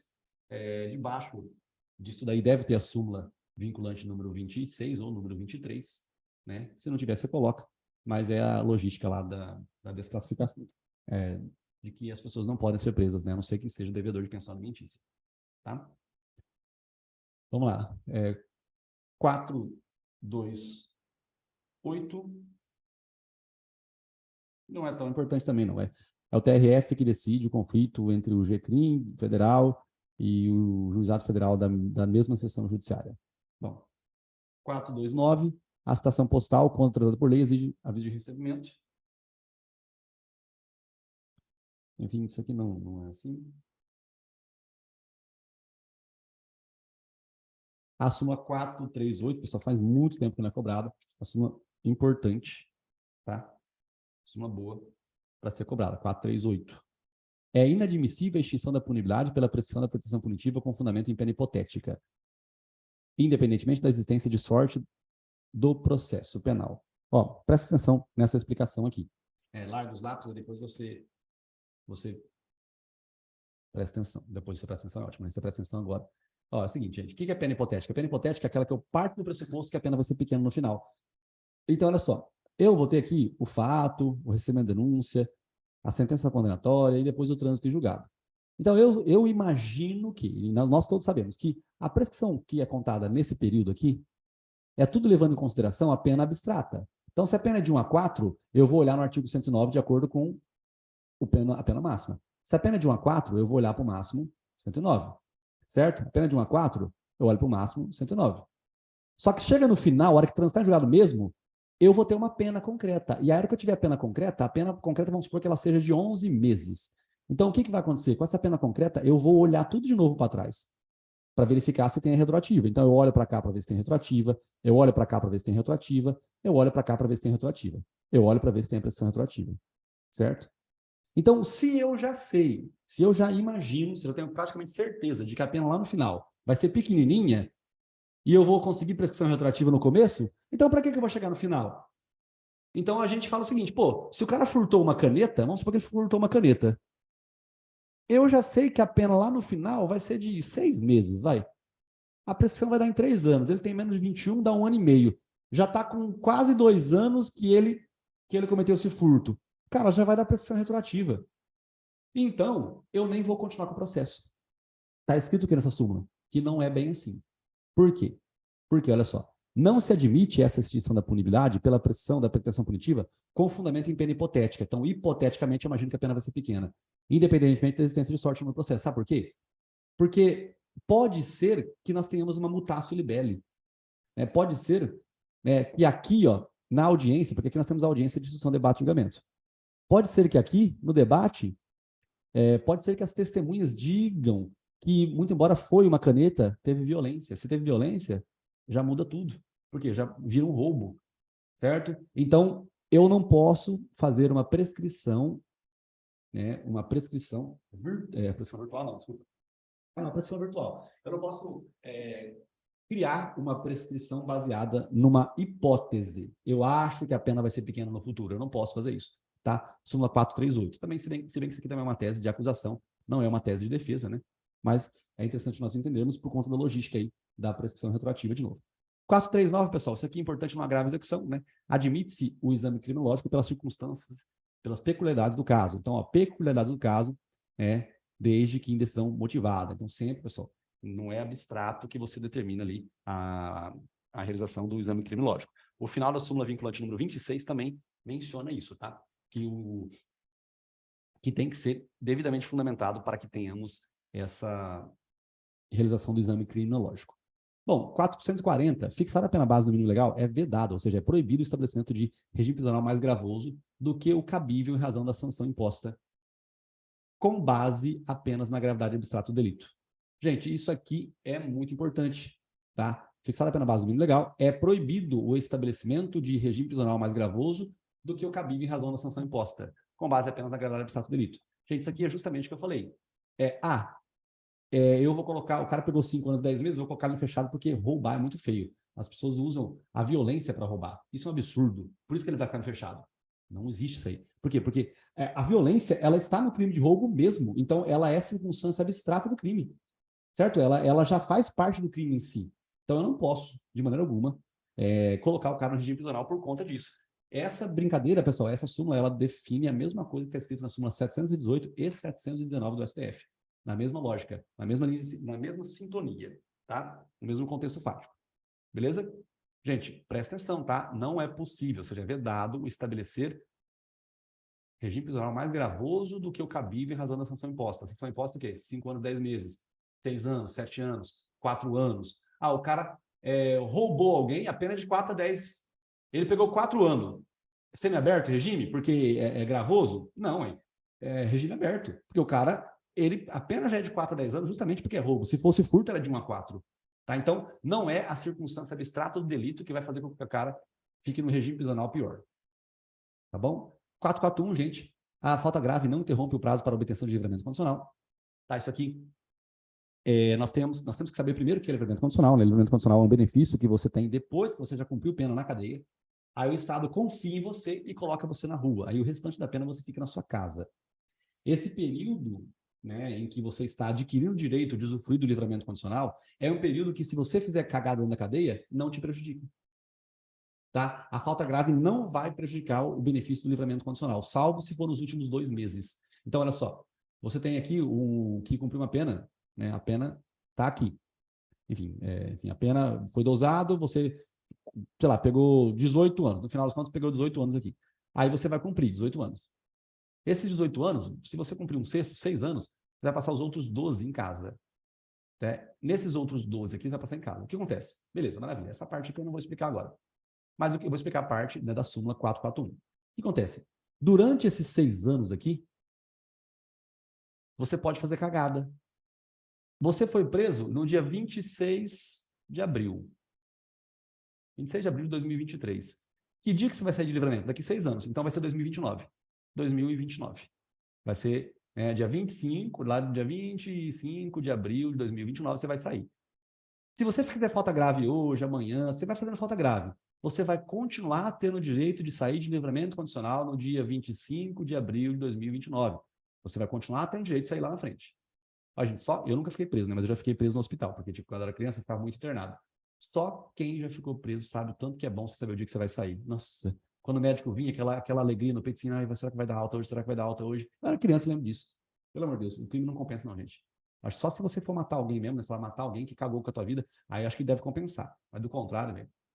Ó, enfim, você pode fazer erro, merda, não vai te prejudicar. Não vai. Você vai continuar saindo no mesmo dia. Agora, se você fizer merda nos últimos 12 meses, aí te prejudica. Então, aí, se você fez merda, por exemplo, aqui, em dezembro de 2028, aí fudeu pra você. Você já não vai sair mais nessa data. Você vai ter que esperar até dezembro de 2030 para sair. Nos últimos 12 meses, você não pode cometer falta grave, senão você não vai ter direito de sair de livramento condicional. Mas isso é diferente do que acontece na progressão de regime. Porque na progressão de regime, né, se você cometer uma falta grave, zera e começa tudo de novo. Tá? Todo o momento que você fazer uma falta grave, vai zerar e começar de novo. Tá? Vai zerar e vai começar de novo. Bom, aqui, né, essa súmula 441, 442 é inadmissível aplicar no furto qualificado pelo concurso de agentes a majorante do crime de roubo. Gente, isso aqui também é uma coisa que a gente tratou várias vezes no curso, mas é a logística do bis e idem, né? O que está escrito aqui? O furto qualificado, existe furto qualificado pelo concurso de pessoas, certo? Ou seja, a pena não é mais de 1 a 4, ela é de 2 a 8. No crime de roubo, nós temos uma elevação da pena na terceira fase. Então, o crime de roubo, ele é assim. Nós temos o crime de furto. O crime de furto, a pena é de 1 a 4. O crime de furto, a pena é de 1 a 4. Crime de furto qualificado, pena de 2 a 8. Crime de roubo, a pena de 4 a 10. Se você faz um concurso de pessoas, o concurso de pessoas faz você ser julgado no furto desse jeito aqui. Então, a dosimetria da pena vai ser baseada em 2 a 8. Agora, o concurso de pessoas faz, no crime de roubo, você ser julgado aqui.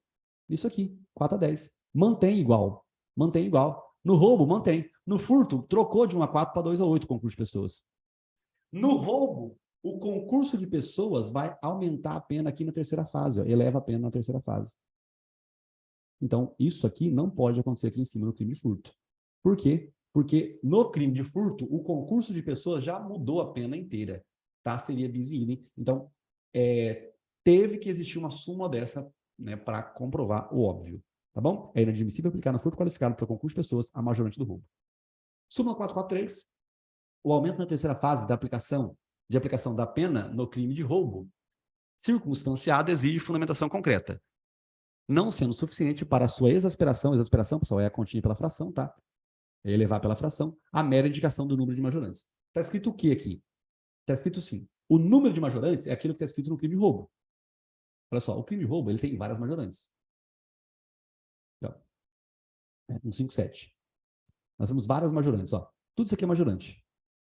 Tudo isso aqui é majorante. Ó. Olha o monte de majorante que tem. Tudo isso aqui é majorante. Tem 1, 2, 3, 4, 5, 6 majorantes. Então, imagina que eu, Rafael, sozinho não, velho. Eu e vocês todos, nós vamos cometer um crime de roubo. Então, nós já estamos o quê? Com aumento de pena pelo concurso de pessoas.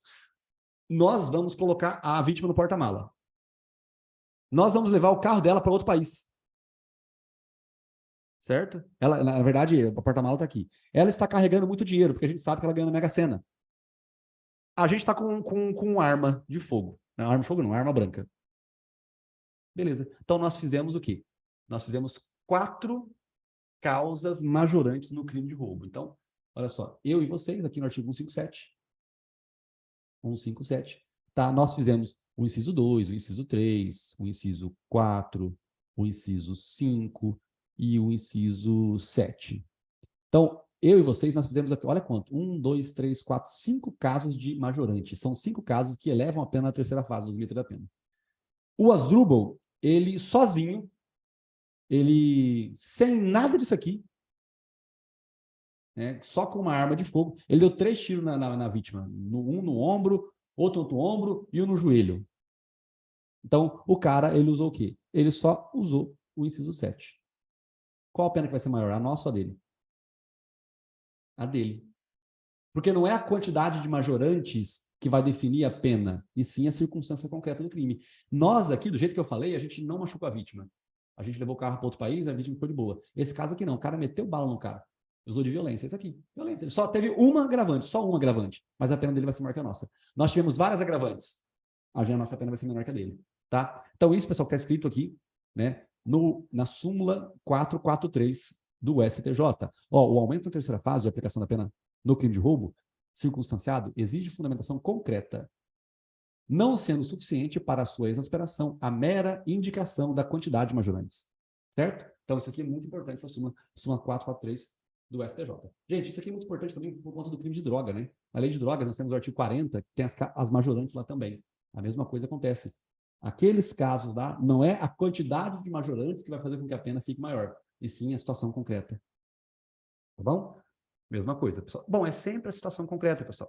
Na prova, você estiver lendo, você fica esperto. O juiz mandou prender o cara porque ele cometeu prisão preventiva porque a sociedade está assolada pelo temor no crime de homicídio. Isso não é motivo para prisão preventiva. Prisão preventiva tem que saber. Está de acordo com o artigo 312 e 313? Se não tiver, não tem prisão preventiva. Tá bom? Beleza? Maravilha.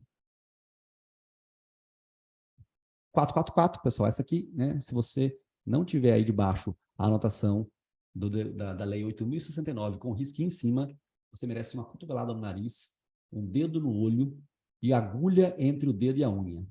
Tá? Já falei para vocês colocarem aqui, ó, várias vezes aqui, a Lei 8.069 e fazer um risquinho em cima. Para que é isso aqui? Para você lembrar do Estatuto da Criança e do Adolescente, do ECA. Aí você lembra disso e a hora que está o risquinho em cima, você fala, opa, significa que não se aplica. Ou seja, atos infracionais também não são levados em consideração na primeira fase do limite da pena para o juiz piorar, né, a circunstância judicial. Então, é vedada a utilização de inquéritos policiais e ações penais em curso para agravar a pena base, assim como também os atos infracionais praticados pelo adolescente. Tá bom? Gente, isso aqui, essa súmula 444, ela sempre está na prova da OAB. Acho que dos últimos 36 exames, ela deve ter estado em 30. Por quê? Porque é muito importante. Porque isso aqui, todo mundo cai nessa porcaria, cara, é incrível. Não importa quantas sentenças condenatórias tenham contra o cara. Se já tem sentença condenatória, a ação penal ainda está em curso. Você tem que entender isso, pessoal. Isso aqui, bom, você já passou da hora, porque eu já falei um monte de vezes aqui, né? Ó, ações penais em curso, não importa, a sentença condenatória não acabou. Depois da sentença condenatória tem apelação, tem reze, tem embargos infringentes, tem mandado de segurança, tem a puta que pariu. Então, no problema sempre fica escrito que tem sentenças condenatórias e o aluno nunca coloca essa bosta nessa súmula. Eu não sei o que acontece. Não, se você vê a quantidade de aluno que eu já perdi por não ter passado por conta dessa súmula aqui. E, gente, não é por falta de falar, porque eu digo para vocês o tanto que é importante, pessoal. Ações penais em curso, você tem que entender que é ação penal em curso. Ação penal em curso é porque não transitou em julgado ainda. Não transitou em julgado ainda. Não transitou em julgado ainda. Primeira fase do limite da pena. Não importa, o cara matou 700 crianças queimadas. Primeira fase, mantém no mínimo legal. Não tem trânsito julgado contra ele. Pode ter um monte de inquérito policial. Não tem trânsito julgado contra ele. Ele é bonzinho. Beleza? Maravilha, gente. Súmula 444 do Superior Tribunal de Justiça. Súmula 455. A decisão que determina a produção antecipada de provas. O que é decisão antecipada de provas, pessoal? Ela é assim, é você antecipar uma prova, por exemplo, ou oitiva de uma testemunha, uma perícia, por exemplo. Então, você ouve a testemunha que está com 97 anos, tem chance dela morrer até terminar o processo. Então, eu quero ouvir agora. certo? Você ouve os policiais que realizam 15 ou 20 diligências por dia. Por quê? Porque daqui a um mês ele não vai lembrar mais do que ele fez no teu caso. Então você antecipa a prova. Só que para que isso aconteça, tem que ser devidamente fundamentado, gente. A decisão que determina a produção antecipada de provas, com base no 366 do CPP, deve ser concretamente fundamentada, não a justificando unicamente o mero decurso do tempo.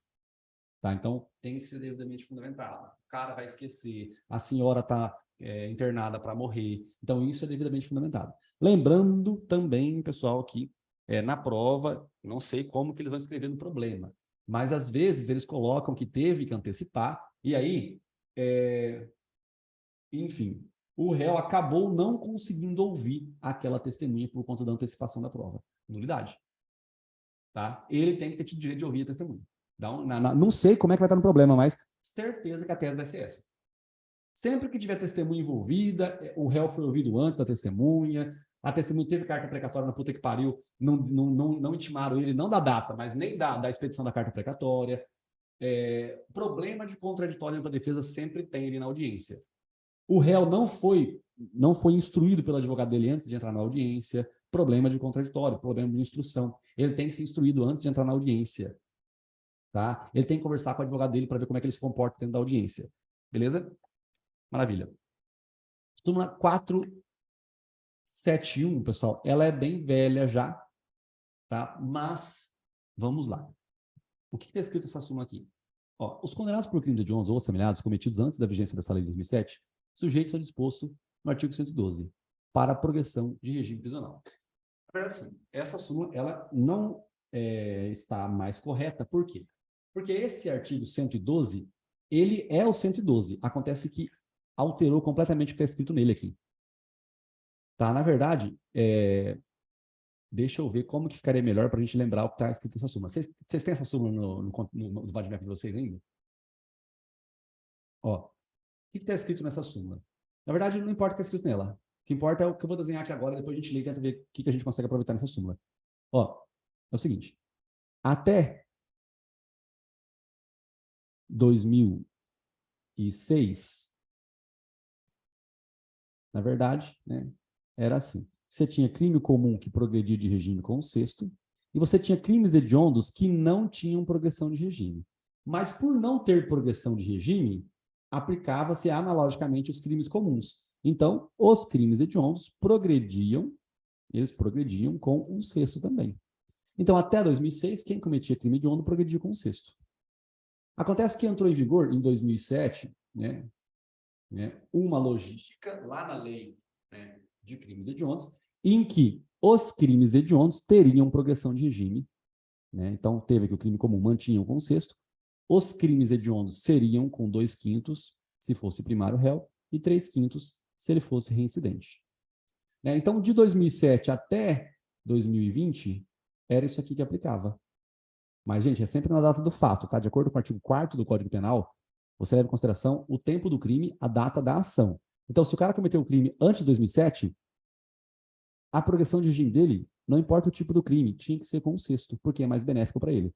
Se ele cometeu de 2007 a 2020, aí, consequentemente, nesse período aqui, para os crimes hediondos, a progressão de regime é 2/5 ou 3/5. Certo? Após 2020, a progressão de regime para os crimes hediondos é de 40%, 50%, 60%, 70%. Aqui é com morte, aqui é sem morte, aqui é primário, aqui é reincidente. Certo? Então, aqui, gente, nesse contexto fático aqui, eu estou dizendo para você o quê? Que ali naquela súmula, o que está escrito? Está escrito assim: os condenados por crimes hediondos similares cometidos antes de 2007 sujeitam-se a um sexto. É isso. Então, o que seria legal você fazer aqui? Seria legal você fazer assim. Você faz um risco aqui em cima e coloca aqui, ó, um sexto. Coloca um sexto, ó, um sexto. Certo? Porque esse artigo 112 é um artigo, sim, que tinha esse um sexto. Mas hoje não tem mais. Tá? Então, nós temos que colocar isso daí. Os condenados por crimes hediondos ou assemelhados cometidos antes de 2007 sujeitam-se a um sexto para a progressão de regime prisional. É isso que acontece. Tá bom? É isso que acontece. Esse desenho todo aqui, ó, todo esse desenho, 2007 e 2020, tá? É essa brincadeira aqui no meio. Depois de 2020, essa brincadeira aqui no final. Antes de 2007, 1/6. Tá bom? Beleza? Bom, maravilha, gente. Essa explicação aqui, ela é simples, mas ela é eficiente, já é o suficiente, inclusive, né? Para a gente saber o que precisa para acertar na hora da prova. Não vou precisar falar que a súmula vinculante veio depois, que isso aqui, não precisa disso aí. Tá tudo certo, é perfeito isso daí. É o que dá para entender, é o que é exigido na nossa prova. Súmula 491. Súmula 491. É inadmissível chamada progressão de regime per saltum. O que é isso, gente? É você progredir de fechado para aberto. Não pode progredir de fechado para aberto. Um pulo de fechado para aberto não pode. Tá? Acontece que nós temos a súmula vinculante número 56. Tá? Então, debaixo dessa súmula aqui, 491, deve ter a súmula vinculante número 56. A súmula vinculante número 56 faz muito tempo que não é cobrado também. Então, essas súmulas podem sim ser exigidas na nossa prova. Tá? Então, olha só. Súmula vinculante e isso daí. A brincadeira é assim. Você tem regime fechado, regime semiaberto e regime aberto. Para iniciar o cumprimento de pena, nós podemos iniciar em qualquer regime prisional, bastando a gente lembrar daquela brincadeira, né? 33 depende da pena, reincidente tudo no fechado e 269 depende daquela explicação.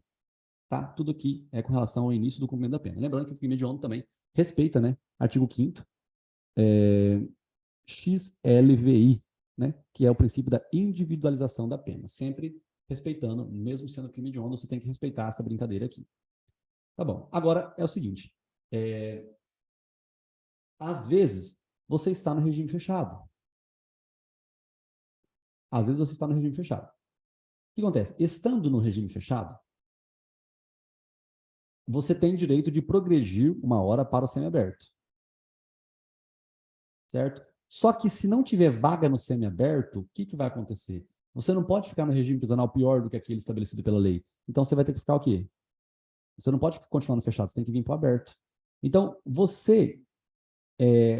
a lei diz que você tinha que estar no regime semiaberto.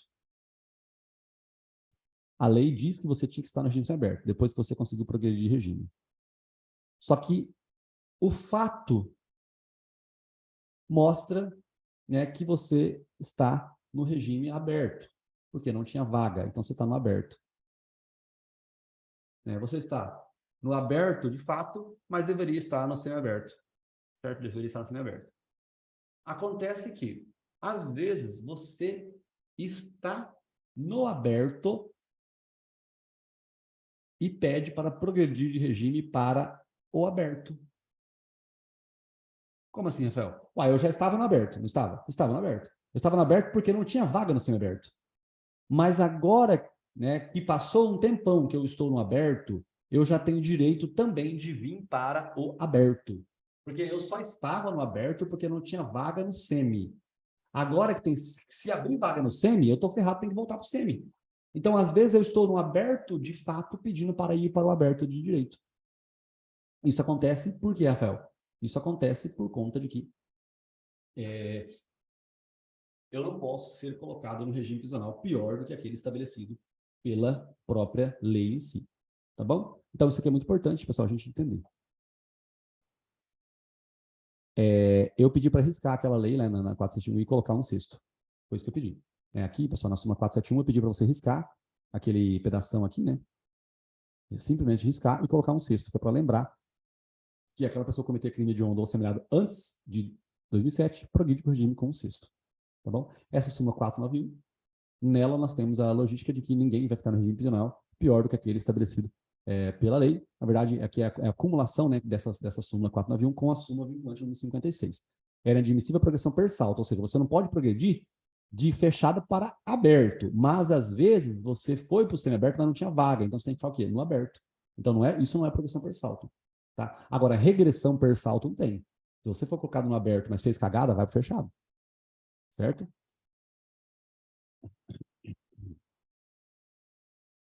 491. 493, pessoal, é extremamente importante. É inadmissível a fixação de PRD como condição para ficar no regime aberto. Certo? Por quê? Tem que lembrar, pessoal, as PRDs são penas alternativas e autônomas. Se o réu comete um crime que não tem violência grave ameaça até 4 anos, ele pode, né, ter o benefício da PRD, certo? E quando o cara vai progredir de semiaberto para aberto, o juiz da execução não pode exigir que ele cumpra uma PRD. Tá bom? Então, mesmo você tendo o artigo 115 lá da Lei de Execuções Penais, na hora da prova, lembre-se, né, o artigo 115, ele não pode impor uma PRD. Tá? São algumas condições especiais. Quais são? Não são as da PRD. 493, muito importante, então, pessoal, muito importante. 501. Ah, tá. 500, né? A configuração do crime 244B do ECA independe de prova da efetiva corrupção do menor, por se tratar de delito formal. Isso aqui já cai na prova do B como erro do tipo, né? Erro do tipo, você está numa festa proibido para 18 anos, e aí é uma festa de maior de idade, tem bebida alcoólica, e aí você acaba, como é que eu posso dizer, conhecendo uma pessoa e você quer que aquela pessoa te ajude a roubar um carro. Você pede para que ela roube o carro com você, e aí ela vai e rouba o carro. Você vai responder pelo roubo com aumento de pena pelo concurso de pessoas, na terceira fase, e também vai responder por esse crime do ECA? Não. Por quê? Porque você estava em erro do tipo. Tá? Você não sabia que a pessoa era menor de 18 anos. Aqui só está explicando que a pessoa não precisa realmente ser corrompida, basta que o cara induza a pessoa a cometer o crime, né? Induza o menor de idade a cometer o crime. Súmula 501. Pessoal, aqui é vedada a combinação de leis, né? Ó, o que é combinação de leis aqui? Eu não vou lembrar exatamente a quantidade da pena, mas assim, nós tínhamos o seguinte, né? A pena hoje em dia da Lei 11.343 do crime de tráfico é de 5 a 15 anos. Essa aqui, que é a lei antiga, é de 3 a 15 anos. Olha, então se você olhar, é mais benéfico essa lei de baixo aqui, porque é de 3 a 15, ó, tá vendo? A pena mínima é mais benéfica. A de cima não é tão benéfica. Só que acontece que a de cima, ela tem o quê? Tem o 33, parágrafo 4º, que é o privilégio. O privilégio retira a hediondez do crime. Então, olha só. Ao dosar a pena, o cara pode ter o benefício do privilégio. Aqui embaixo não tem benefício do privilégio, porque essa lei antiga não tinha privilégio. Então, você não pode pedir para aplicar o privilégio dosando a pena baseado na lei antiga. Você não pode cumular as duas coisas. Tá? Então, ó, é cabível a aplicação retroativa da lei tal, desde que o resultado da incidência de suas disposições na íntegra seja mais favorável ao réu do que o advindo da lei anterior, sendo proibido, sendo vedado a combinação de leis, sendo vedado a combinação de leis. Então, não pode combinar as leis. Bom, súmula 502, pessoal, não é tão importante, porque já acabou esse negócio de CD e DVD pirata, né? Súmula 511 é importante. É possível o reconhecimento do privilégio previsto no parágrafo 2º do artigo 155, nos casos de furto qualificado, se estiverem presentes a primeira idade do agente, ou seja, retirar a reincidência, o pequeno valor da coisa e a qualificadora for de ordem objetiva. O que está escrito aqui? Nós temos que saber o que é privilégio. Privilégio é redução de pena na terceira fase. O que é qualificadora? A qualificadora é alterar a pena inteira, de 1 a 4 para 2 a 8. O que está escrito aqui na súmula 511? Que mesmo se o furto for de 2 a 8, o réu pode ter redução de pena na terceira fase. Está escrito isso aqui. Então, olha só. O furto simples é porque o furto é tranquilo, então a pena é de 1 a 4.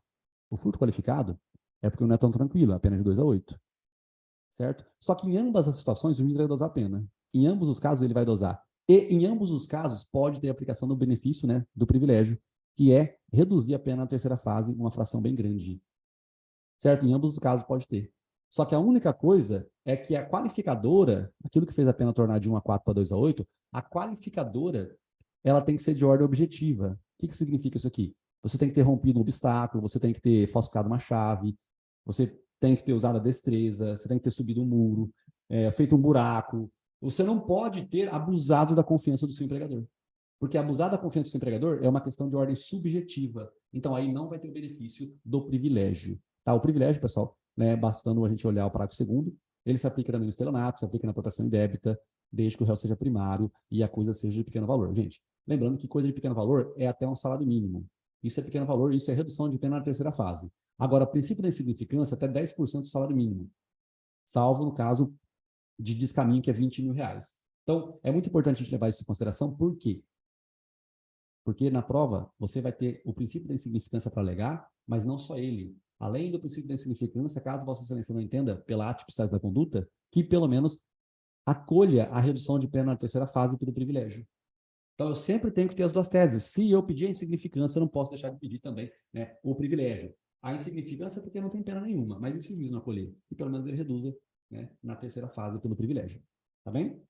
Beleza, gente? Súmula 511, não vai dar tempo de eu acabar, eu achei que fosse dar tempo, né? Mas as súmulas da STJ, pessoal, são muito importantes para a gente ler por completo, beleza? E depois eu termino, amanhã eu termino essas súmulas do STJ. Mas, pessoal, eu vou mandar para vocês aqui agora as súmulas do STF. Aí, se vocês puderem assistir as do STF, assistam as do STF, tá bem? Assistam as do STF, aí acontece, amanhã já é quinta-feira. Então, não vai dar tempo de eu falar todas as do STF amanhã.